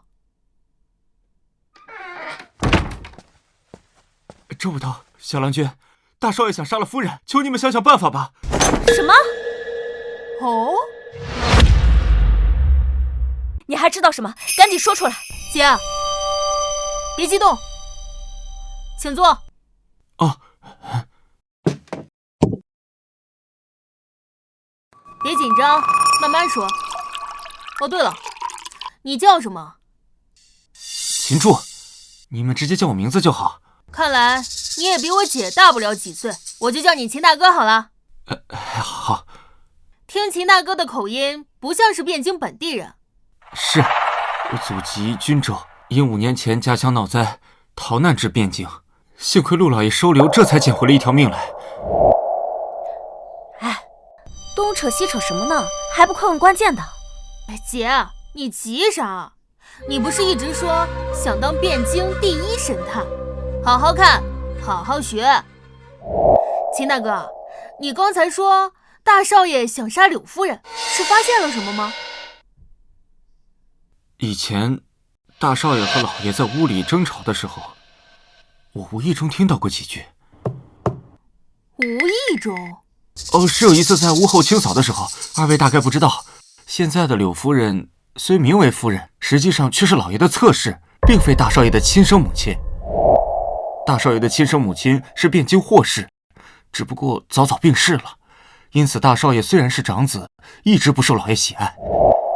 而这些年大少爷科举也屡试不中，因此一直想要老爷手中印官的缺，而老爷只是4品，印官的位置只有1个。二夫人这些年也一直想为二公子讨要，没想到那一日，大少爷和老爷吵得激烈，竟然说出那种话。爹，你难道真要把那印官之位交给那不成器的老二吗？知不知道这样会毁了陆家的？住口！不给他，难道要给你？你看看你，哪有一点兄长的样子？圣贤书都读到狗肚子里去了，科举屡试不中也就罢了，如今为了一个印官之位，出口就诋毁你的亲弟弟。我若真把这印官的机会给你，才会毁了陆家的未来。爹，我没有想到你竟然如此绝情。哼，但你别忘了，4品官员虽能见直系亲属为印官，但必须是个嫡子。如果我没记错的话，柳姨娘还是侧室吧？你个孽障！陆家的事儿还轮不到你来说三道四。柳姨娘，明天就把她扶上。好啊，我等着。那个女人整天和曹大夫厮混在一起，谁不知道怎么回事？老儿是不是你的种还两说呢？整个陆家，就你被蒙在鼓里。孽障！你非气死我不成！我打死你！你打死我管什么用啊？给你戴绿帽子的你不管。我告诉你，你要是敢把他扶正，休怪我不讲情面啊！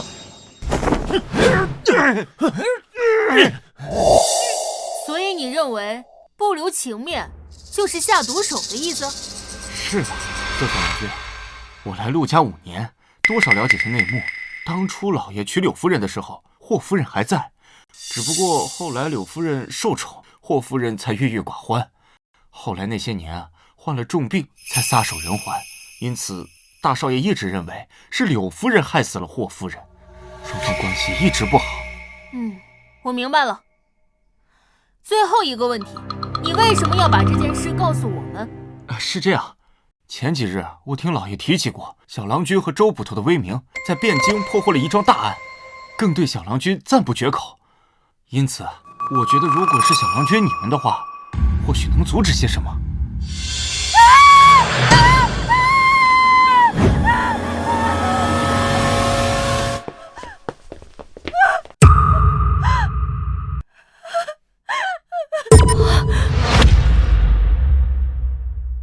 夫人，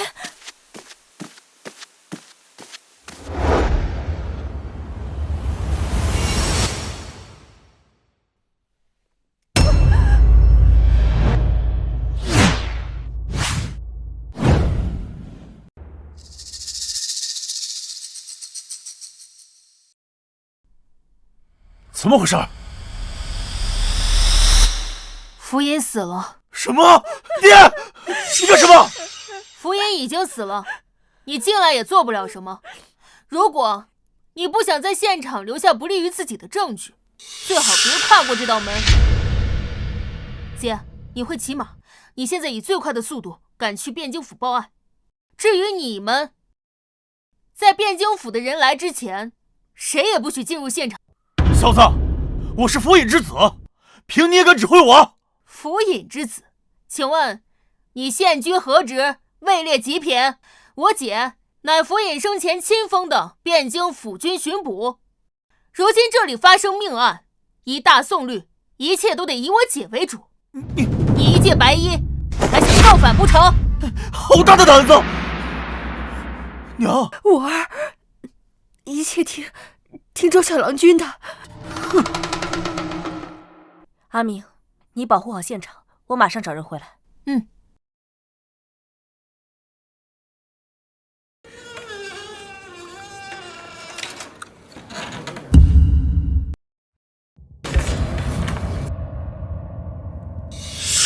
柳夫人，您是拿钥匙开的门，门之前是从里面反锁的。是，今日大郎和老爷争吵后，老爷便一人在房里待着不出来，我担心他便来看看，却发现门从里面锁上了，我这才拿钥匙过来开门。却不想，娘，放心，这还有我呢。在汴京府的人来之前，我有一些问题想问一下诸位。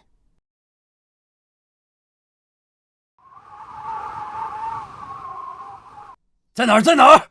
府尹大人在哪儿遇害的？周小郎君，夫人，两位郎君。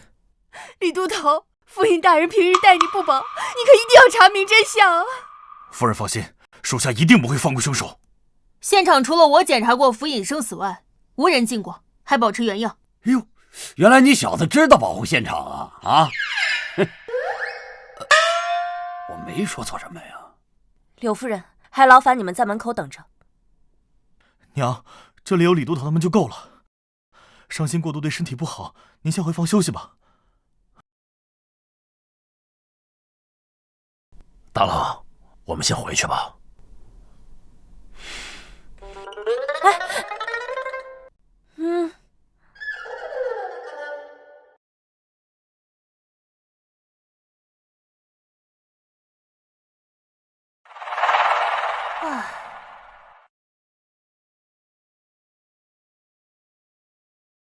我初步勘察过了，房门从内反锁，是柳夫人拿钥匙开的门，而那里是房间内唯一一扇窗户，也是从内关死，这就很有意思了。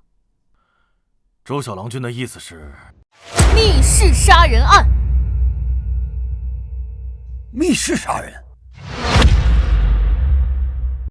什么叫密室杀人？就是一间密闭的屋子内，只有死者一个人的案子。我一般把这种案子统称为密室杀人案。一般来说，各种案件，密室杀人案是最难破的那一类，但也有例外。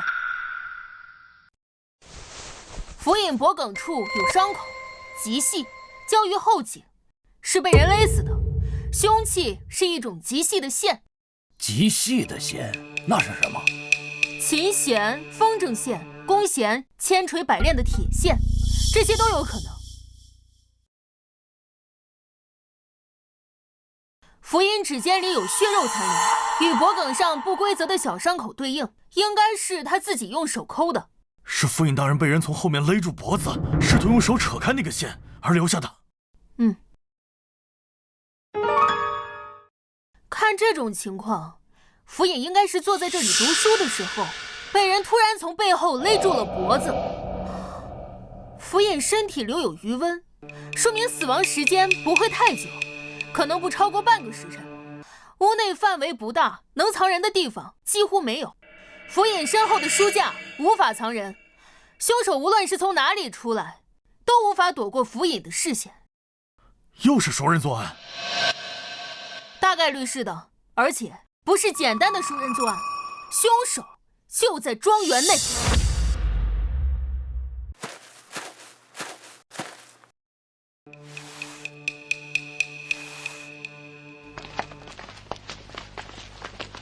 周小郎君，你可是发现了什么？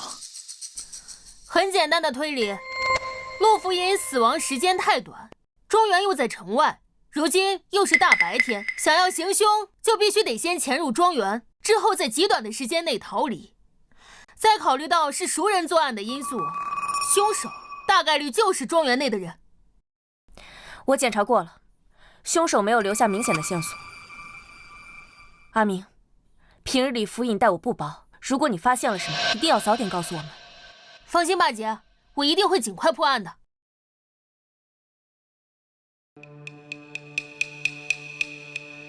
周小郎君，吕都头有话想说。啊，小郎君，那细作的案子刚被查出3天，正在审理当中。这时候府尹突然在庄园暴毙，你说这是否过于巧合呀？李都头认为这2件事有关联。不会，就因为时间太近了。就算辽国同党想做些什么，时间上也太紧。更何况细作已经认罪，有这手段，不如想想办法如何灭口狱中的于成山。这案子8成是偶发的案件。啊！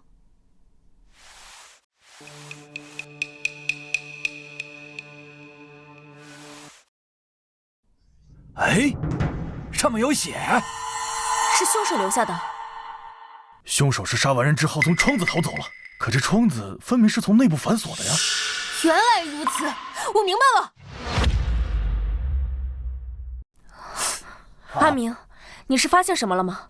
哎，是我之前想的太多。哎呀，阿明，你要是发现什么，就赶紧告诉我们呀。我说，这案子其实很简单。刑部沈郎中到。哎，沈星，怎么又是他？哎，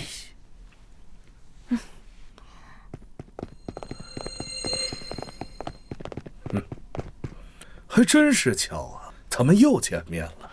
见过沈郎中，不知郎中前来何事？府尹王死，本官自然是来查案的。沈郎中，这不对吧？府尹之案虽是命官之案，却也是凶案，依属地该由我汴京府负责，待出结果交予刑部复审。沈郎中，如今便来，莫非又有上谕？放肆！本官乃刑部郎中，朝廷正4品官员，你一个连品都没有的都头，竟敢与我这般说话！郎中此言差矣。雷都头虽只是汴京捕吏，但依宋律，汴京境内的命案都由他来负责。沈郎中虽位高，却无权过问此案。难不成沈郎中比宋律更大？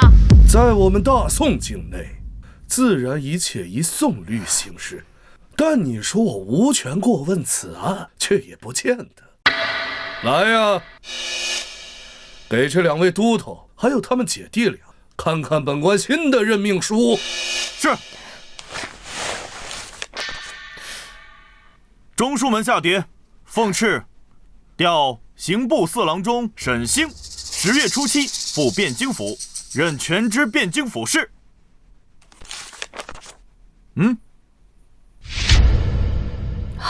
这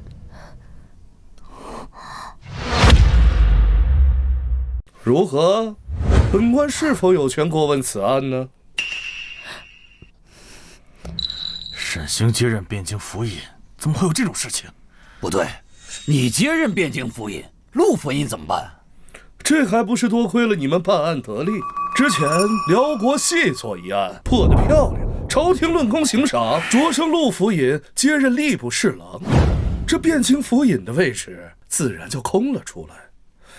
可惜呀，这陆府尹命不好，临上任之前竟出了这档子事儿。哎，这该解释的都解释清楚了，你们还有什么问题吗？既然没有问题了，那都散了吧。这陆府尹的案子无需你们劳心，本官自会另派人调查。姐，你真想自己查清此案？好，我明白了。等等，沈郎中，刚刚中书门下的命令，说是让您10月初7接任汴京府尹之位，不知可对？你想说什么？敢问郎中，今日是10月初几啊？对呀，今儿10月初6。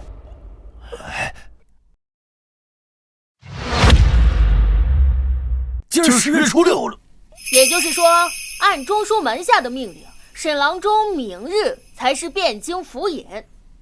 小子，你当真闹得如此难堪吗？可别忘了，你姐今后可还是在汴京任职。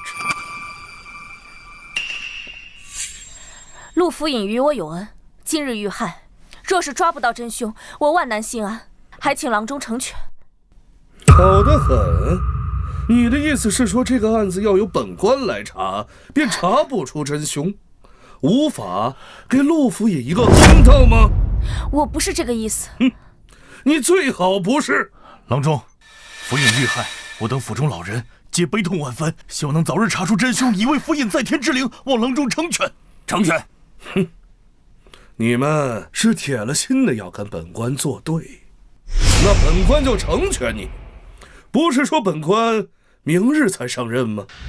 好，那本官就给你们1天时间，本日内你们若破了此案便罢，若不然，明日本官就治你们一个办案不力之罪，都给我等着办！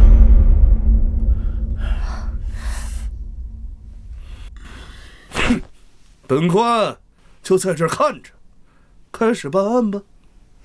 阿明，那我们继续。好，姐，我们从刚才发现的继续说。等等，沈郎中，你又有何事啊？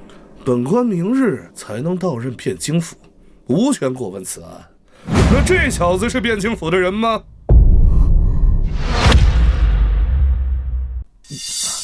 郎中，他是我弟弟。本官知道，本官是问他是汴京府的人吗？不是。哼，既然不是，那为何让他参与？周小郎君是我们请来的帮手，为何不可过问案情？那汴京府有帮手这个职务吗？雷都头，现在离天黑也只剩下半天，你最好要抓紧些。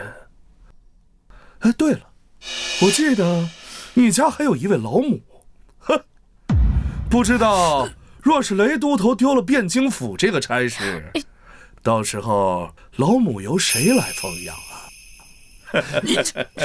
好，我不能帮他们破案，但我教我姐怎么破案总行吧？你教她？她一个女人怎么能学会破案？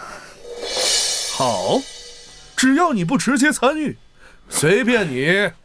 姐，这次得靠你了。啊？我吗？这能行吗？姐，你要对自己有信心，难道你就不想亲手抓住杀害府尹的凶手吗？我一定要抓住他。这才是我姐。这个案子很简单，交给你，刚合适。可，你不是前不久才说过，密室杀人是最难的吗？但这个案件是密室案里最简单的一类，因为凶手的犯罪手法很简陋。沈郎中放心，不该说的我自然不会说。哼，你最好知道。所以姐，你明白了吗？啊？明白什么？啊？明白什么？好，我明白了。姐，我会从最基础的开始教你。这小子能行吗？周燕的妮子有啥指望？死马当活马医吧。像这种什么密室杀人案，我在汴京府20多年也没听说过呀。要是按照以往的经验细细排查，或许会有线索。可现在只有半天的时间了，只能相信他们姐弟了。走，学学。姐，首先我们要明确的一点就是，这世上的案子种类繁多，各种各样的情况都会有，但破案之道最重要的只有2点，一就是杀人手法，也就是杀人方法。有许多案子都是因为临时的激情杀人，手法往往简单粗暴，一眼就能看得出来。但像我们这个案子，凶手故意营造了密室的环境，明显是想增加我们破案的难度，所以我们只需要破解他是如何布置密室的，就能解开许多谜题。所以，凶手是怎么布置的密室啊？姐，你仔细想想，府尹是怎么死的？窗户的缝里又为什么会有血迹？周小郎君的意思是，凶手利用凶器布置的密室？没错。哎，等等，阿明，你怎么就确定凶手是用凶器布置的密室？他就不能是用钥匙打开了门，杀了人之后再把门关上吗？问得好，姐，你能主动思考，进步很大。臭小子，什么意思啊？这一点在你们来之前我就已经问过了。府里的所有房间总共都只有2把钥匙，1把常用，1把备用。备用钥匙掌握在吴管家手中，而常用钥匙掌握在不同人手中。就比如陆府尹的这间房，常用钥匙就掌握在柳夫人手中。先假设柳夫人不是凶手，而常备钥匙又掌握在吴管家手中，所以凶手想用钥匙进门只有3种可能：第一，凶手就是吴管家；第二，凶手是从柳夫人或者吴管家手中偷走了钥匙，杀完人之后再神不知鬼不觉地物归原主；第三，凶手早就复制了1把这个房间的钥匙，只等有机会作案。小子，你不觉得你的话有点多了吗？这也算是敲的范畴吗？我说的这些只是案件的基本信息，就算我不说，他们正常查案时也会问询，根本浪费不了多少时间，所以我说和不说根本就没有影响。好，你继续。那本官就要看看，你是怎么通过这些教会他，半天就想学会查案，简直是笑话。这就不劳郎中操心了。我们继续刚才的话题。首先，吴管家就是凶手。我问过，案发时他与大郎君陆文成在一起，这一点可以双方互为人证，基本排除了作案的可能。当然，也有可能他们是合谋，陆文成在帮吴管家做伪证。但是陆文成是陆正的儿子，为什么要帮吴管家做伪证？这一点缺乏合理的解释，所以我们先暂时认为他们的证词是双方有效的。其次是偷拿钥匙，这也太微乎其微了，风险太大。且不说偷和拿的时候，万一被发现了怎么办？就算他真的得手，吴管家也能随时发现钥匙丢失。把这一点告诉你们，布置密室就变得毫无意义了。最后的复制钥匙倒是最有可能，但这样一来，新的问题又来了。这里是府尹的庄园，平日里都不会来住，就算来住，也是在柳夫人的房间。但除了柳夫人的房间，府尹也有其他的备用房间，凶手很难确定府尹每一次住在哪里。复制钥匙的意义也不大，除非他能把陆府尹所有房间的钥匙都复制一次。但是他要是有这本事，陆府尹可能早就被杀了，根本等不到今天。难怪你说从一开始就是密室谋杀。哎，你从那时候就想了这么多吗？这只是基本的逻辑而已，不是个人就明白吗？既然暂时排除了钥匙开门的情况，又确定了凶手杀人的凶器，那我们可以来做一次案情复原，这对你们破案会很有帮助。案情复原？周小郎君的意思就是让我们再模拟一次府尹被杀的经过。没错，李都头，麻烦你去找一根琴弦来。哎，你去。好嘞。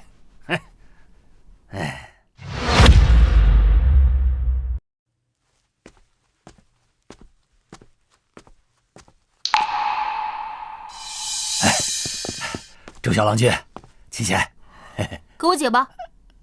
哎，雷都头，你坐到府尹之前的位置上去。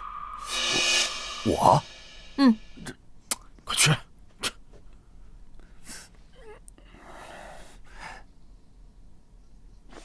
给你。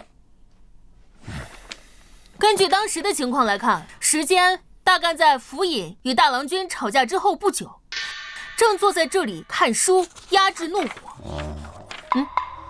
当时在屋里的是2个人，他与陆大郎君刚吵完架，正在气头上，而这个人却能留下，说明他与府尹的关系匪浅。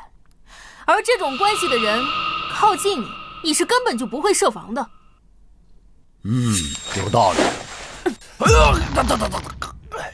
哎，周燕，你什么时候跑到我背后的？就像现在的情况一样，都头在知道是案情复原的情况下，尚没有注意到我姐，更别提府尹了。那雷都头，你想象现在自己就是府尹，你会有什么反应？还用想吗？我肯定使劲挣扎，完了身体往后顶，完了，想办法扯断脖子上的琴弦啊！非常好，根据福尹的尸体来看，他也是这样想的。但琴弦这种东西太细太锋利，一旦割入脖子，就无法扯断。所以你接下来还会怎样？这样，没错。当发现无法扯断脖子内的琴弦时，福尹就一定会尝试着去抓到凶手胳膊或者身体。但以福尹现在坐着的姿势来看，就只能像雷都头一样抓到凶手的前臂。我明白了，福尹大人临死之前很有可能抓住了凶手的前臂。那现在只要找到手臂上有牺牲的人，就知道凶手是谁了。哼哼，愚蠢！哼哼，愚蠢！本官实在是看不下去了，汴京府的都头就只有这种水平吗？哼！哎呀，还是陆府尹无能，导致手底下都是一群酒囊饭袋。沈大人此言何意？本官看了一会儿，便已知晓这凶徒是早有预谋。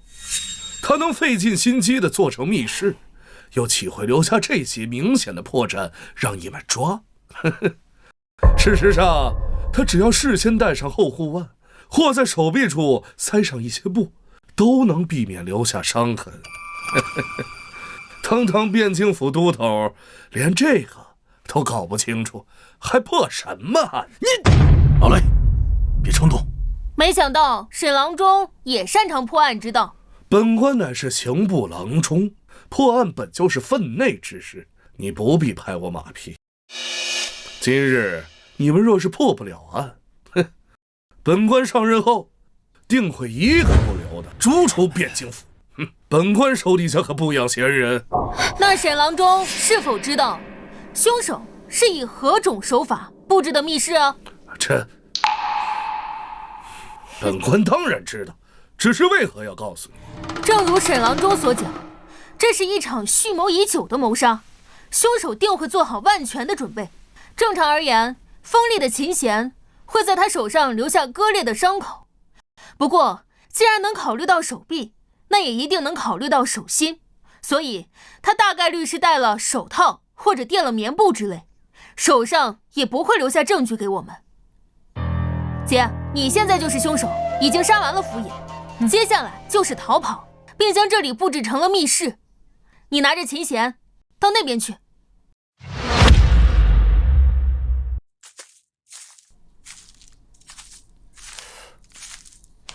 这里吗？好，站在那里别动。接下来我们要复原凶手逃离的方法。等等，沈郎中，你又有何事？这直接说出凶犯逃离的方法，这也叫敲？那你想如何？无论是凶犯逃离，还是制作密室的方法，你在以后都不能指点他。好。阿明，没事的姐，我相信你。到了这一步，我解不解释已经没有区别了。你仔细观察，其实答案就在你手中。线索就在我手中。提醒你们一句，离天黑剩下不了几个时辰了。线索就在我手里。福尹是被细线割破了喉咙，那线上一定会有血迹。哦，我明白了。哎，小燕，你明白什么了？都头，我们已经知道福尹是被细线勒死的，凶手杀了人之后，从这个唯一的窗户逃跑出去。可当我们发现时，窗户却是从内部锁死的。那你们有没有想过，为什么窗户缝隙会有血？就算凶器上沾了血，它可以擦掉或者收起来，从窗户逃跑时根本就不会沾上血。对呀，为什么？真实的情况就只有一种，那就是他不得不沾上血。不得不沾上血迹？你的意思是？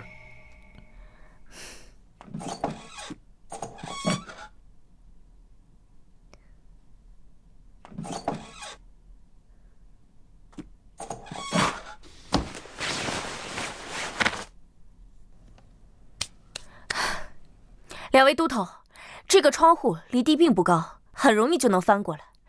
接下来，我把门窗从外面关上。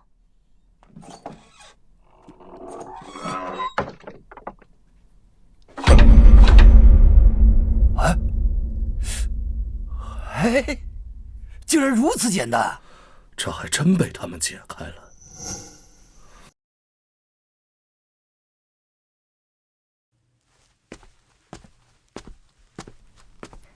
好，现在我们已经破解了凶手制造密室的方法，接下来就是抓到他。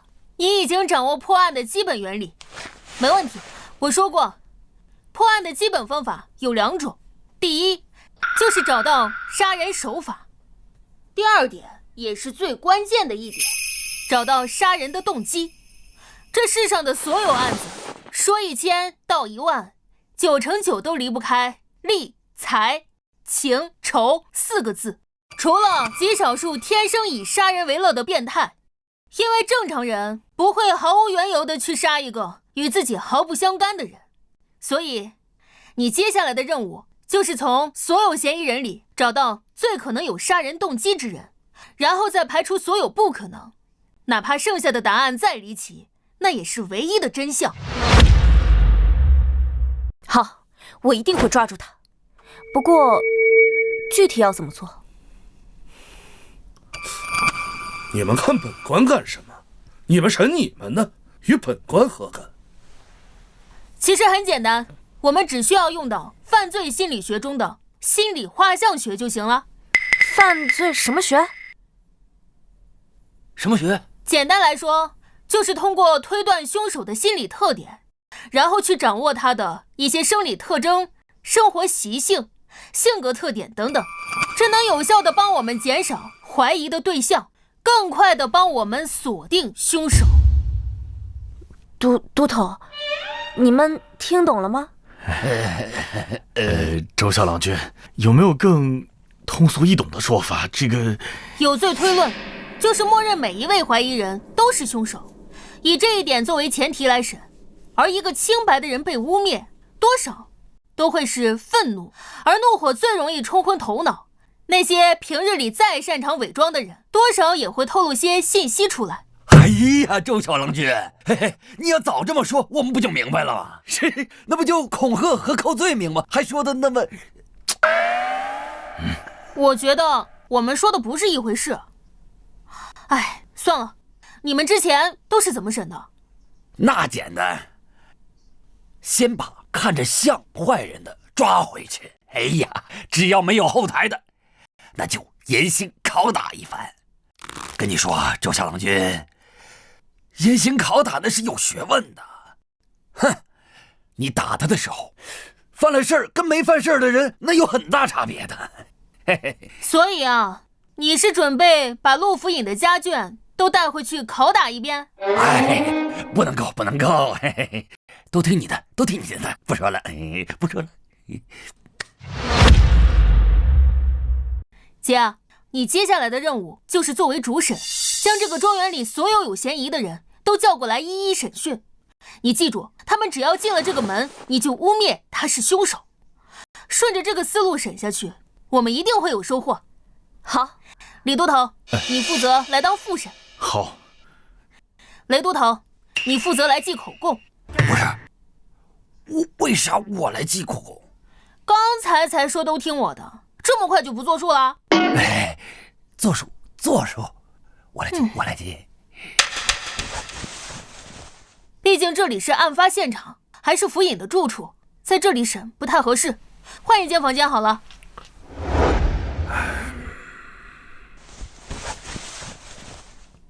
周神婆，开始审吧，你们的时间可不多了。这就不劳郎中费心了。见过沈郎中。都头唤妾身前来，可是有什么线索？夫人莫要紧张，先请坐。我等确实有些线索。可是抓到凶手了。姐，拿出气势，污蔑他就是凶手，先试试他的反应。柳夫人，那我就直说了，我们怀疑你就是凶手。我们怀疑你就是凶手。什么？周捕头，你可莫要开玩笑！我与夫君情投意合，我为何要杀他？别看我说辞。我们能找夫人，自然是有证据。依据夫人的说法，你前来找福尹，结果发现房门被锁，于是拿钥匙开门，突然发现福尹被害，紧接着就发出惊叫声。可经过我们仔细查看房间，屋内唯一的窗户是从里面被锁上，除了这门，没有其他出口。凶手除了有钥匙的你，还能是谁？依我看，是夫人你先去杀了福尹，然后把门锁上，接着处理掉凶器和血迹，然后回到此处发出尖叫，将我们引过来。笑话！这府上又不止我一人有钥匙，你们为什么不去怀疑吴管事啊？吴管事有陆大郎君作为人证，证明他们案发时两人是在一起。相反是夫人你，案发时却只有你一人，连随身的丫鬟都不带，这不也太奇怪了吗？大郎与夫君争吵了，我想去劝。我夫君这个人历来好面子，这种时候我自然不好带丫鬟。阿明，他说的好有道理啊，我找不到污蔑他的理由，怎么办？那就应变，实在不行就造他的谣。事已至此，柳夫人还要嘴硬吗？你别以为你背着福尹干的那些事我们不知道。你们知道什么？你们知道什么？哦，周捕头，你之前说过，我夫君生前对你多有照顾，如今他尸骨未寒，你就这么冤枉他的遗孀吗？柳夫人，我们只是就事论事罢了。府中你和曹大夫的流言也不是一天两天了，所谓空穴来风，必有其因，恐怕是福尹发现了什么，你怕事情败露，干脆先下手为强。够了！你个汴京府小小的女捕快，通判之位还是3日之前我夫君亲自替你生的，你不思感恩，反而在这里胡说八道，真是狼心狗肺，忘恩负义！哼！我的住处离我夫君书房只有几步之遥，大郎与老爷争吵，我便回了房，几位丫鬟皆可作证。我去老爷书房之时，并未带他们，可是他们都是亲眼看着我离开的，我根本就没有时间去伤害老爷啊！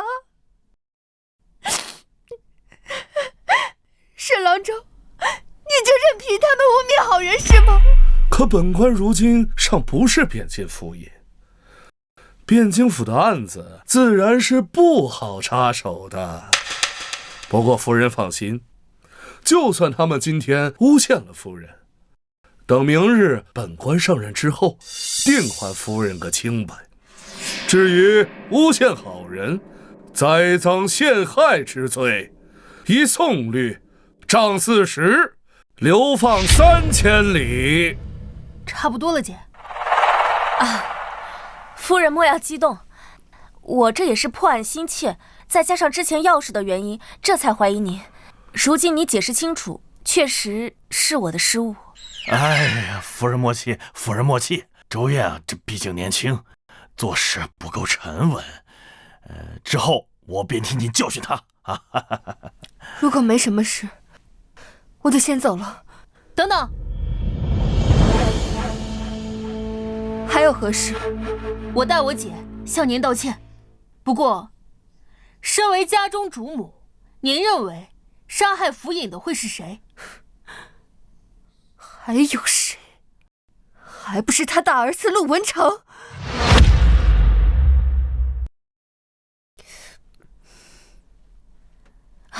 夫人为什么这么说？这还用问吗？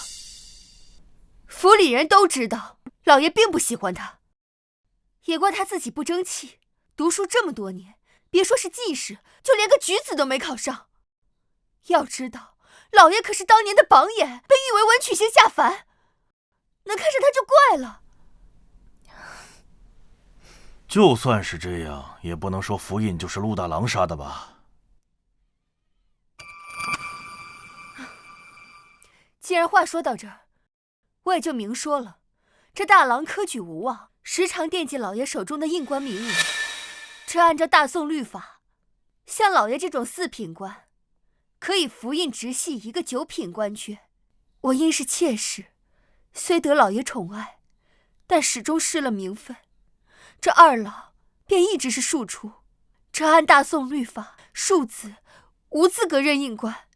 这些年来，老爷虽未曾将印官职位给他，他也却未说什么。就在3日之前，这老爷突然向我提及要将我扶正之事。这些年来，我虽与老爷十分恩爱，时常也向老爷提及这扶正之事，可老爷业务繁忙，便一直拖着。这次他主动向我提及，我自然是欣喜，也没有多想。如今细细想来，一定是陆文成，怕我一旦扶正，这二老变成了嫡子，会对他造成伤害。这归根结底是我害了老爷。夫人请放心，若真是陆大郎所为，我等必会将他绳之以法。还请夫人先回去休息。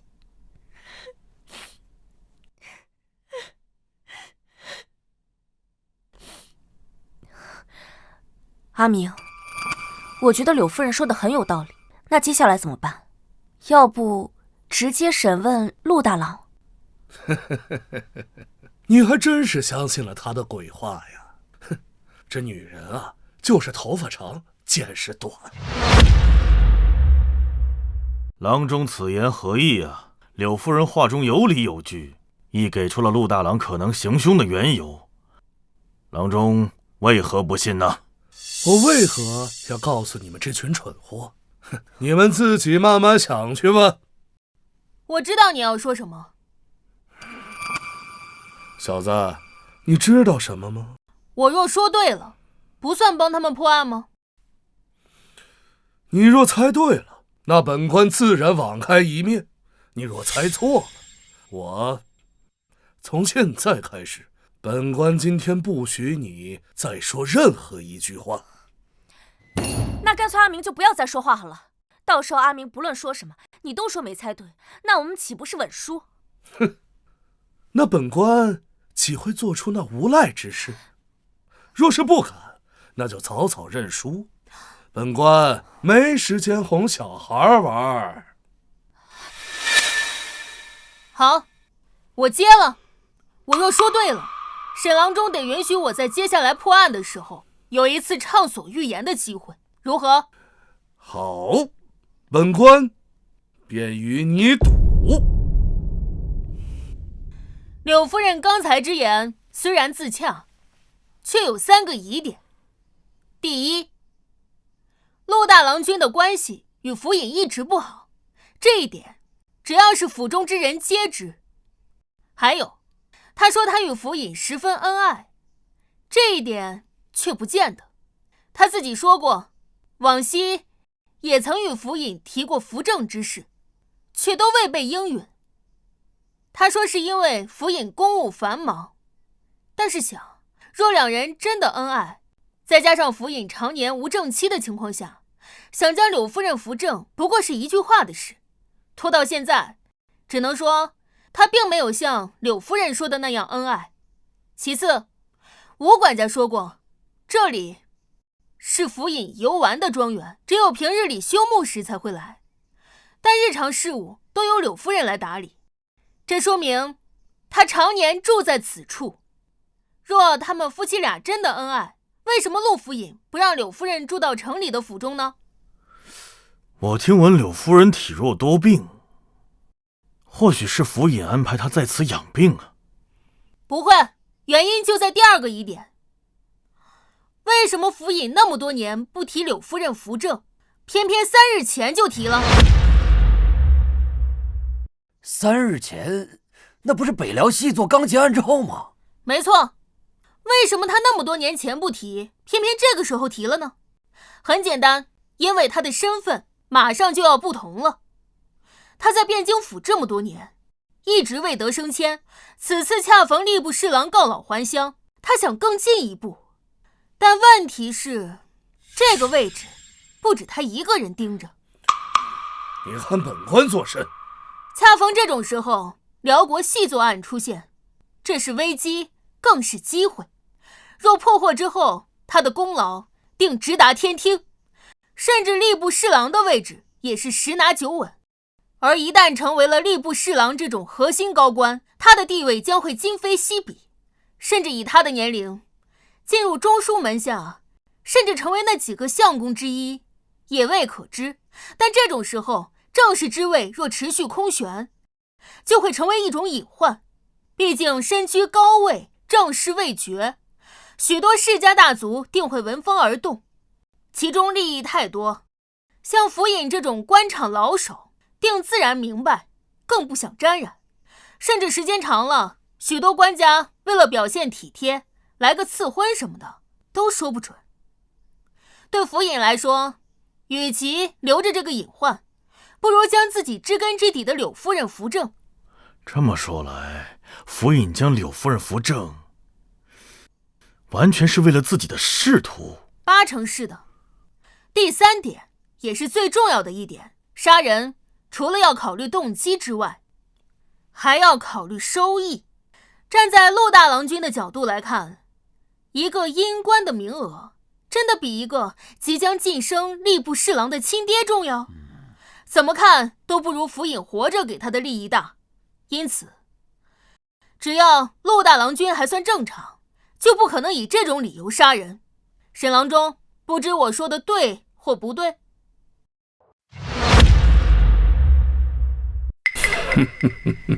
小慧可观，惜乎气，识未广，终非庙堂之器。治术尚可，然用之不以正道，士卒为身之累耳。恕此无礼！好一个身之累！那本官今天就要看看谁会成为谁的累。那沈郎中拭目以待。阿明，你刚才跟他说的话是什么意思啊？没事，他骂我小聪明难成大事，我骂他有点脑子，全用歪门邪道，早晚害人害己。不用管他，我们继续传陆二郎便可。去传陆二郎君。你们到底有没有查出什么东西来啊？这眼看天都快黑了，你们能不能行啊？到底是不是我爹的下属？亏他当时还夸你们呢。二郎君，既然你这么问，我也就直说了。请问大郎君和府尹争吵之后那段时间你在哪？什么意思啊？二郎君，非要我们说出来吗？我们怀疑你是杀害府尹的凶手。荒唐！我为什么要杀我爹？我爹和我哥争吵，与我何干？我当时在和仆人练拳，都有很多仆人在场。你要是再诬陷我，就别怪我不客气了。二郎君莫急，我们就只是问问罢了。既然有人证在，那自然就不是你了。快放开二郎君！姐，这是个傻子，没啥价值，让他指认个凶手，赶紧撵走。二郎君，看来是我们误会你了，莫要生气。二郎君，既然此案与你没有关系，以你对家中的了解，你觉得此案的凶手会是谁？那还用说，除了曹百车那个老不要脸的，还能有谁？哦，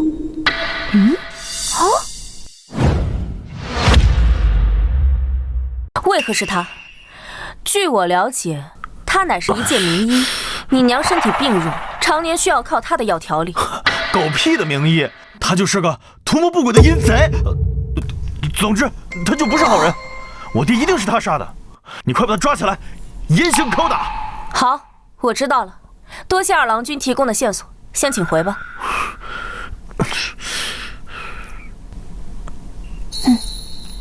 来人，去请曹大夫。大人，各位都头，不知找曹某何事啊？啊，曹大夫，你先坐，我们只是问几个关于案件的问题罢了。是。曹大夫，府尹遇害之时，你在哪儿？柳夫人又犯了病，府里的金线莲用完了，我回汴京去杏林堂去买，回府不过半个时辰。刚听说府尹遇害了，可有人同行作证？啊，只我一人。那这么说，就是没有证人喽？你什么意思？我们怀疑就是你杀害的府尹。荒谬！我与府尹无冤无仇，为何要杀他？无冤无仇？曹大夫可要知道，这天底下没有不透风的墙。我听不懂你在说什么。柳夫人已经承认你和她的关系了，你还想嘴硬到底吗？我叫周明，她是我姐姐周燕，你听说过我俩吗？沈郎中问些日常问题，不算直接参与吧？你问都问了，还问我，何用呢？这2日，听闻你破了一桩大案，府尹赞不绝口啊。那你猜，府尹请我和我姐来，是为了做什么？果然是来找我的。以你和柳夫人的关系，只要府尹眼不瞎，都会怀疑。而他请我和我姐来，就是为了找到你和柳夫人有私情的证据。府尹让我们来抓奸，我怎么不知道？哎呀，骗他的！你不用管我说什么，只要注意他的回答就行。事实上，我见到你和柳夫人第一面的时候，就察觉到你们2个的关系不正常。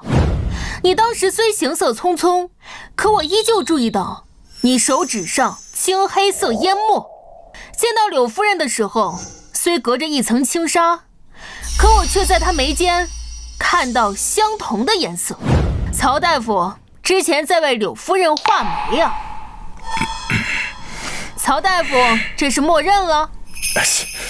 我早就知道瞒不住的，我早就提议过带着她远走高飞，可是她一直放不下如今的富贵生活。真的是你？我没错，是陆正该死。我以真儿青梅竹马，当年是他看真儿美貌，才要强行纳妾，真儿根本就不喜欢他。后来有一次，真儿生了病，我便借机自荐进入府中，后来没过多久，便旧情复燃了。所以你是和柳夫人察觉到我们来的目的后，想着先下手为强，杀掉了府尹，刚好陆大郎又和府尹吵完了一架，还能栽赃嫁祸给他，然后陆大郎就会因为弑父入狱，府尹的一切遗产都会被柳夫人和陆二郎继承，你也可以和柳夫人双宿双飞，对吗？不对，这件事与真儿无关，是我见到你们来后，怕私情暴露，杀了府尹。自始至终，真儿都不知情，他是无辜的。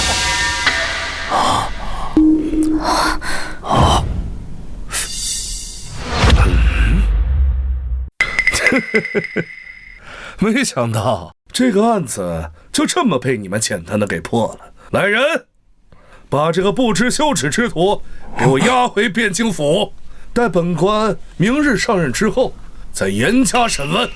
是。既然案子已经破了，本官自会论功行赏。天色不早了，回家等消息吧。走。等等，小子，你还有何事啊？案子还没破，他不是凶手。小子，你在说什么呢？审他的是你们，说他杀害府尹的还是你们。他都已经亲口承认了，你反倒是替他喊冤。陆府尹遇害离现在2个时辰，这处庄园离汴京不远，骑马往来只需2个时辰。而他若是凶手，可以在半路折返回来杀害府尹，然后再逃离，以此误导我们。但是仔细看，他鞋子上沾染青泥，这是杏林堂门前特有的青泥，这说明他前不久确实去过一趟。而杏林堂位于西城，从此庄园赶回汴京，只能由城东的宋门入城。汴京城内不得纵马，送门到西城起码要1个多时辰，再加上回来的时间，前后时间刚好能对应上。再说他是否去过，派人去杏林堂一问便知。好了，你说了这么多，我且问你，他若不是凶手，他为何要承认呢？很简单，他认为私通之事败露，柳夫人来不及与他商议，便杀了府尹。他主动认罪，只是为了保下柳夫人。如果仅仅是私通，他这个奸夫8成是要重判，而柳夫人就不一样了。甚至如果府尹心软，他甚至不用入牢。但你却认为他会杀了府尹，甚至你会不惜替他顶罪，这就有意思了。我想想，这有2种可能。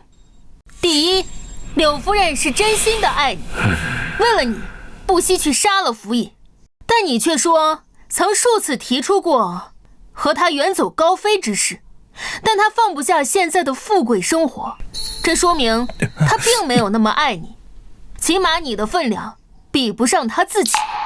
第二嘛，就是私情暴露的后果比我们已知的更严重，府尹一定不会放过他，所以这就不只是偷情那么简单了。别说，别再说下去了。哦，陆二郎是你和柳夫人的儿子。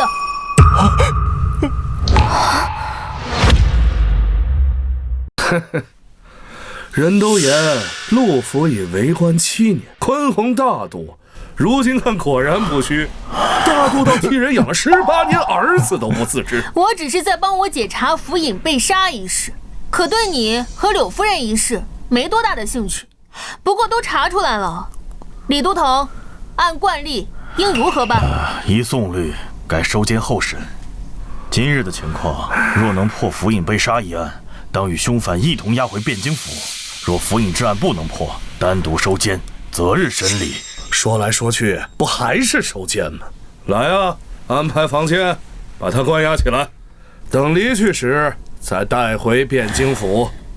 至于那柳夫人，她毕竟是陆府尹的家眷，责令不许出州，待本官上任后审过这个奸夫再问。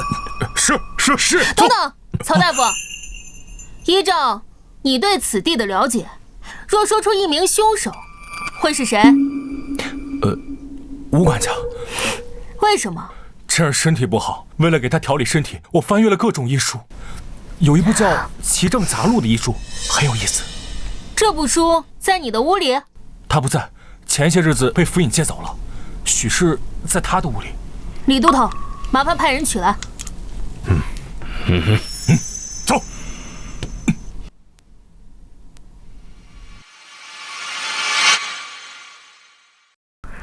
督导，医书。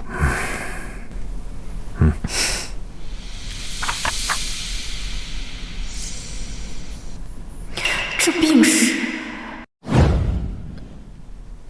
别看我什么都不知道。传吴管家。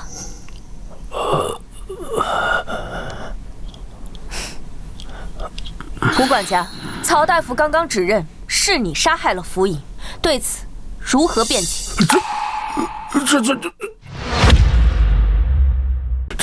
周捕头，这从何说起啊？自从大郎跟老爷争吵之后，我就一直跟大郎在一起，这一点大郎可以作证。那你和陆大郎合谋呢？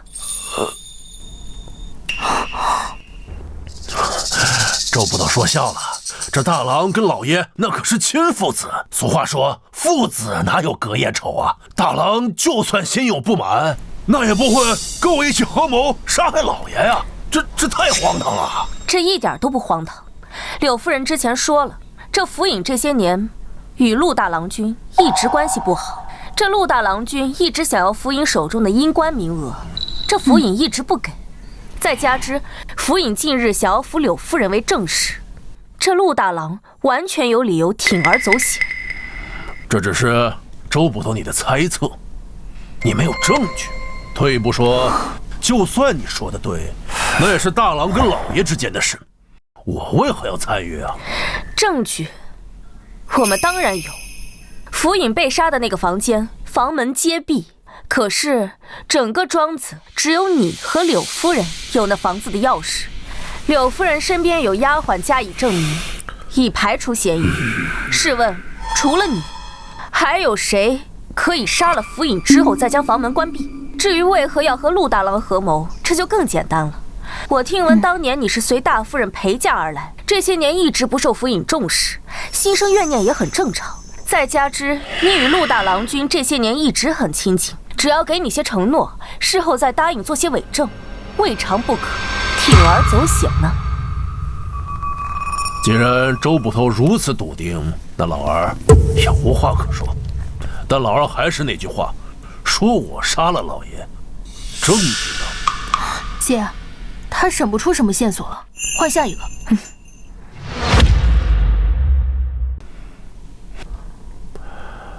不知几位唤陆某前来何事？家父心丧，有许多事情需我处理。陆郎君，你与府尹争吵之后去了何处？周捕头，此话何意？陆郎君，请你老实回话。我与家父争吵之后，便一直待在屋中。吴管家来寻我，并劝我说凡事以孝为先。我俩一直在一起。此事吴管家可以做成。吴管家已经招认，说是你二人合谋将其杀害。依你从小不被府尹喜爱，早已心生怨怼。再加之府尹欲将柳夫人扶正，你怕地位受到威胁，故而合谋将其杀害。哼，笑话！这简直臆测。就算我与家父关系不怎么样，又怎会行此大逆不道之事？你们血口喷人，可有证据？郎中，您乃刑部重臣，便任由他们无凭无据冤枉一个好人。陆大郎莫要生气，有本官在，断然不会放跑一个坏人，当然也绝不能冤枉一个好人。若是今天他们拿不出证据，本官万万不让他动你分毫。有郎中这句话，我就放心了。今日尔等污蔑我，若拿不出证据的话，我定不会善罢甘休。证据我们当然有，这间庄子有府尹屋中钥匙的只有吴管家和柳夫人。柳夫人已摆脱嫌疑，那除了吴管家还能有谁？既然是吴管家，你又帮其做伪证，那不是合谋又是什么？荒谬，荒谬至极！就凭这种臆断，便要定罪？家父尚在时，就是这么教你们的吗？陆大郎君莫怪，我姐也是破案心切，想为陆府尹报仇。要不这样，你先在口供上签字画押，我们再继续查一查。若真不是这样，我们定还陆大郎君一个清白。雷都头，劳烦请陆大郎君签字。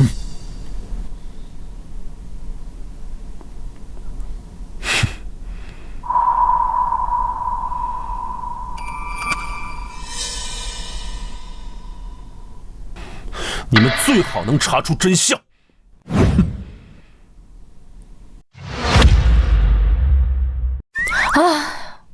该审的人终于审完了。不，还有一个人没审。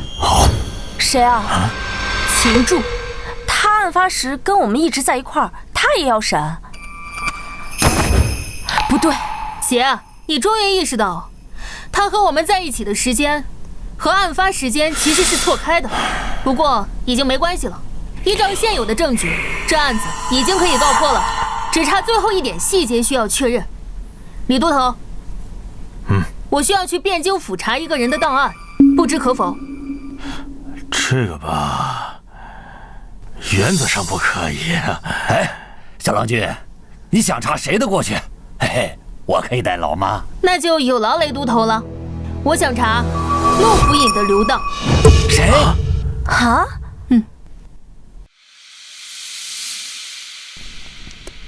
哎呀，周小郎君，果然如你所料，20多年前确有其事。好，现在线索齐了，姐，召集所有人，可以宣告破案了。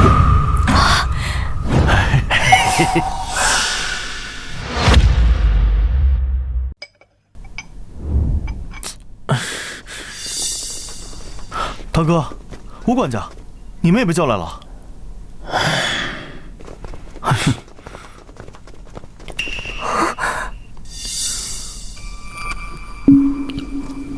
曹大夫，是怎么回事？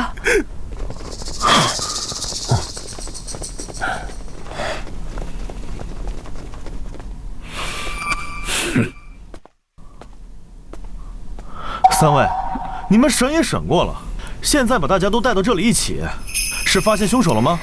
是的，我们已经确认了凶手，并且凶手就在这儿。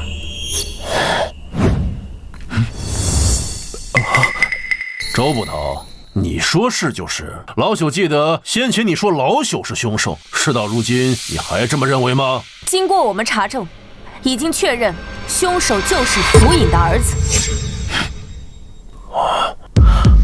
你们都看着我干什么？难道你们怀疑我是凶手？你的确不是凶手，我刚才说凶手是福尹的儿子，而你并非福尹亲生。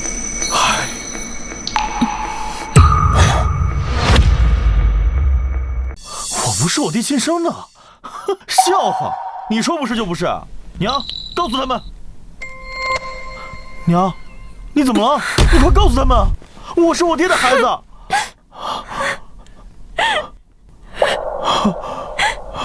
是谁？告诉我那个人是谁！果然是你，我就知道是你！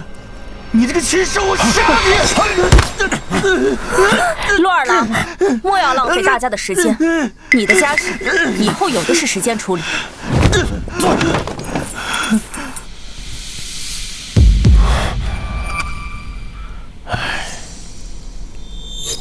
你们看我做什么？难道是我杀了我爹？周捕头，先前审讯的时候不都说了吗？老爷遇害的时候，他一直跟我在一起，根本就没有作案时间。哼，是我得了失心疯杀了我爹吗？且不说这一条罪是大逆不道之罪，只要他还活着，我便是福尹之子，马上就能成为侍郎之子。就算为了我的前程着想，我有10000个理由去孝顺他，并非去杀他。不错，一开始查案的时候，我也第一时间怀疑过你，包括柳夫人用阴官之事污蔑你的时候，这份怀疑更是高涨。但类似的话，阿明也说过，不管在何种情况下，你确实没有理由杀福尹。但随着案件调查下去，以及阿明不断的提醒下，意识到在某种特定的假设下，其实你是有行凶理由的。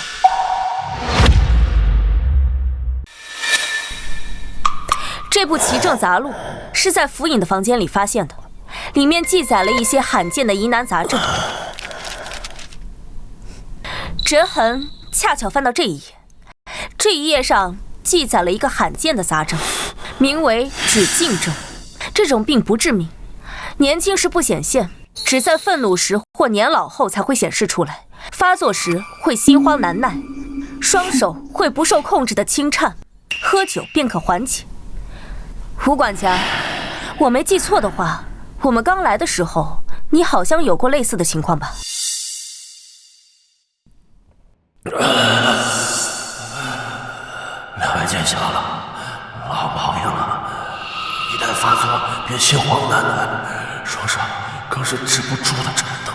年轻时候还好些，如今越发不受控制了，喝些酒就好了。周捕头好记性。这份口供上是陆大郎今日的签字，诸位请看。这上面的字迹歪歪扭扭，看着别扭，不像大郎的字迹。李都头，柳夫人说的没错，李都头手上这张纸上是陆大郎正常书写时的字迹。陆大郎虽屡试不中，但平日里福尹还是对他严格要求，所以陆大郎的字写得还不错。但今天这份口供上的签字是我们亲眼看着他所写，那为什么会这样？他的手在抖。没错，当时我们污蔑他是凶手，他正处于气愤之中，所以签字的手无法控制地开始轻颤。奇证杂录中记载，止境症，父传子，代代相传，无药可医。原来如此，本官明白了。陆府尹研习这部医书，本就是怀疑你非他所出，此事被你察觉，便先下手为强，杀了你。哼，如此，这一切都说得通了。你若是陆府尹亲子，便没有任何理由杀他。可你非他亲生，一旦事情败露，你和吴管家将万劫不复，便不得不铤而走险。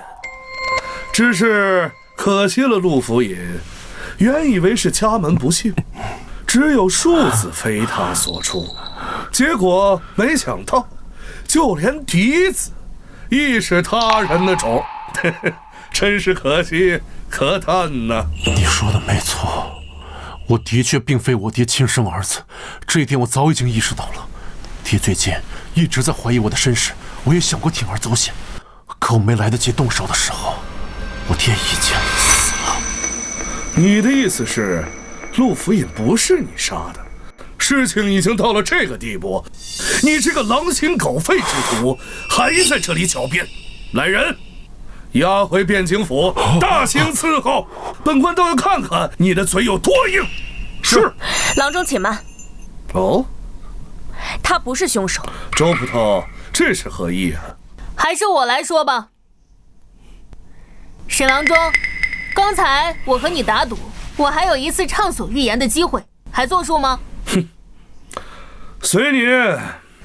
我姐刚刚其实已经说得很明白了，杀害府尹的是他的儿子，但是陆大郎君与陆二郎君都不是府尹亲生，那自然就不是杀害府尹的凶手。等等，你的意思是，这陆大人还有个亲生儿子？那是当然。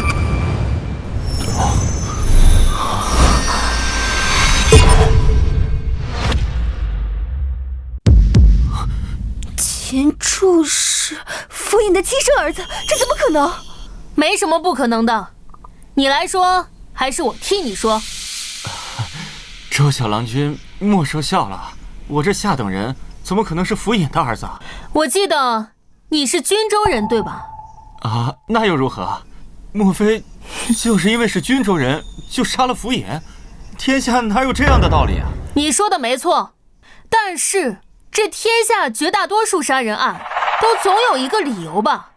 就比如陆府尹也是均州人。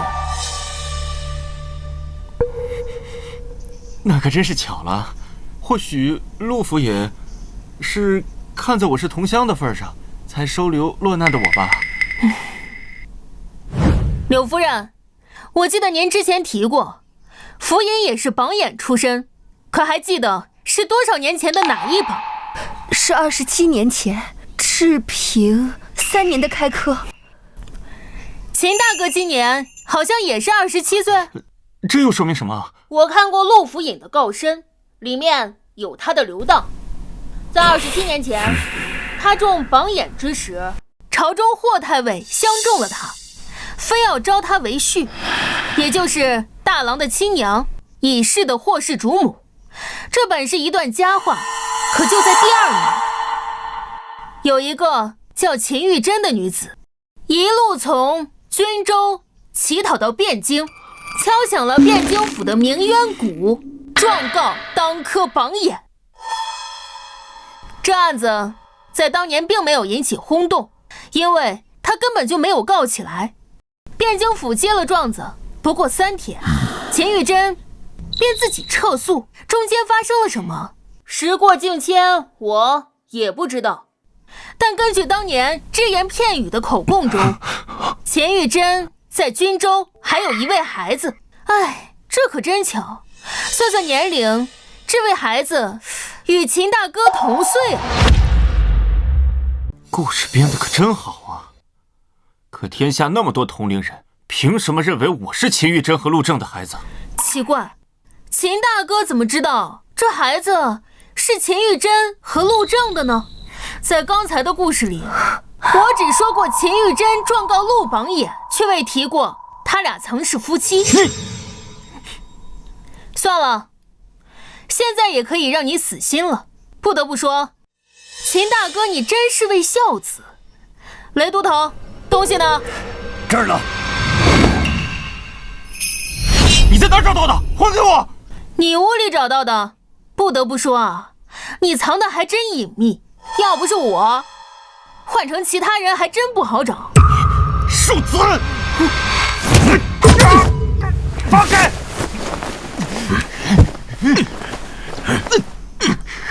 唉，雷都头，给他吧。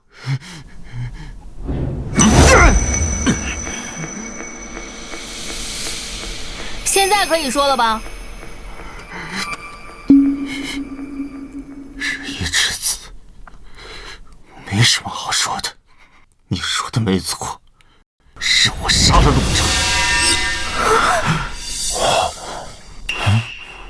那是他咎由自取。27年前他抛弃妻子，他罪有应得。我只恨杀他烧得晚了。好啊，原来罪魁祸首就是你这个畜生！来人，拿下！是。别碰我！自己走。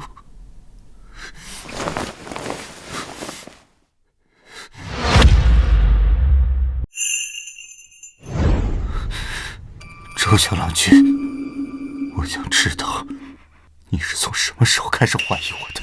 你来找我们的时候，你当时不该来找我们，表演的太可疑，画蛇添足。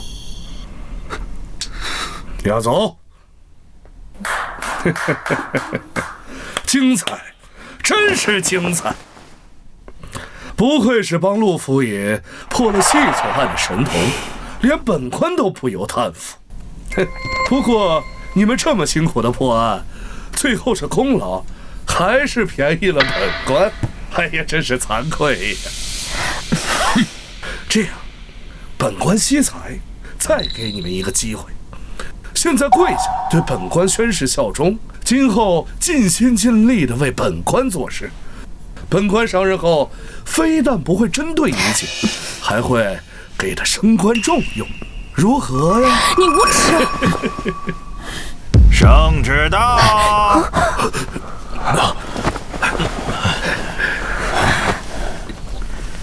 刑部司郎中沈星接旨。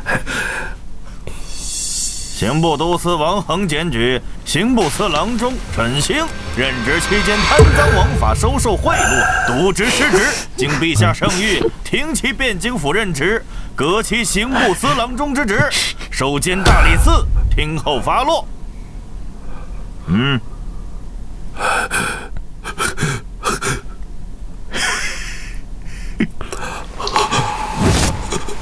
周燕、周明、李文广、雷云可在？在。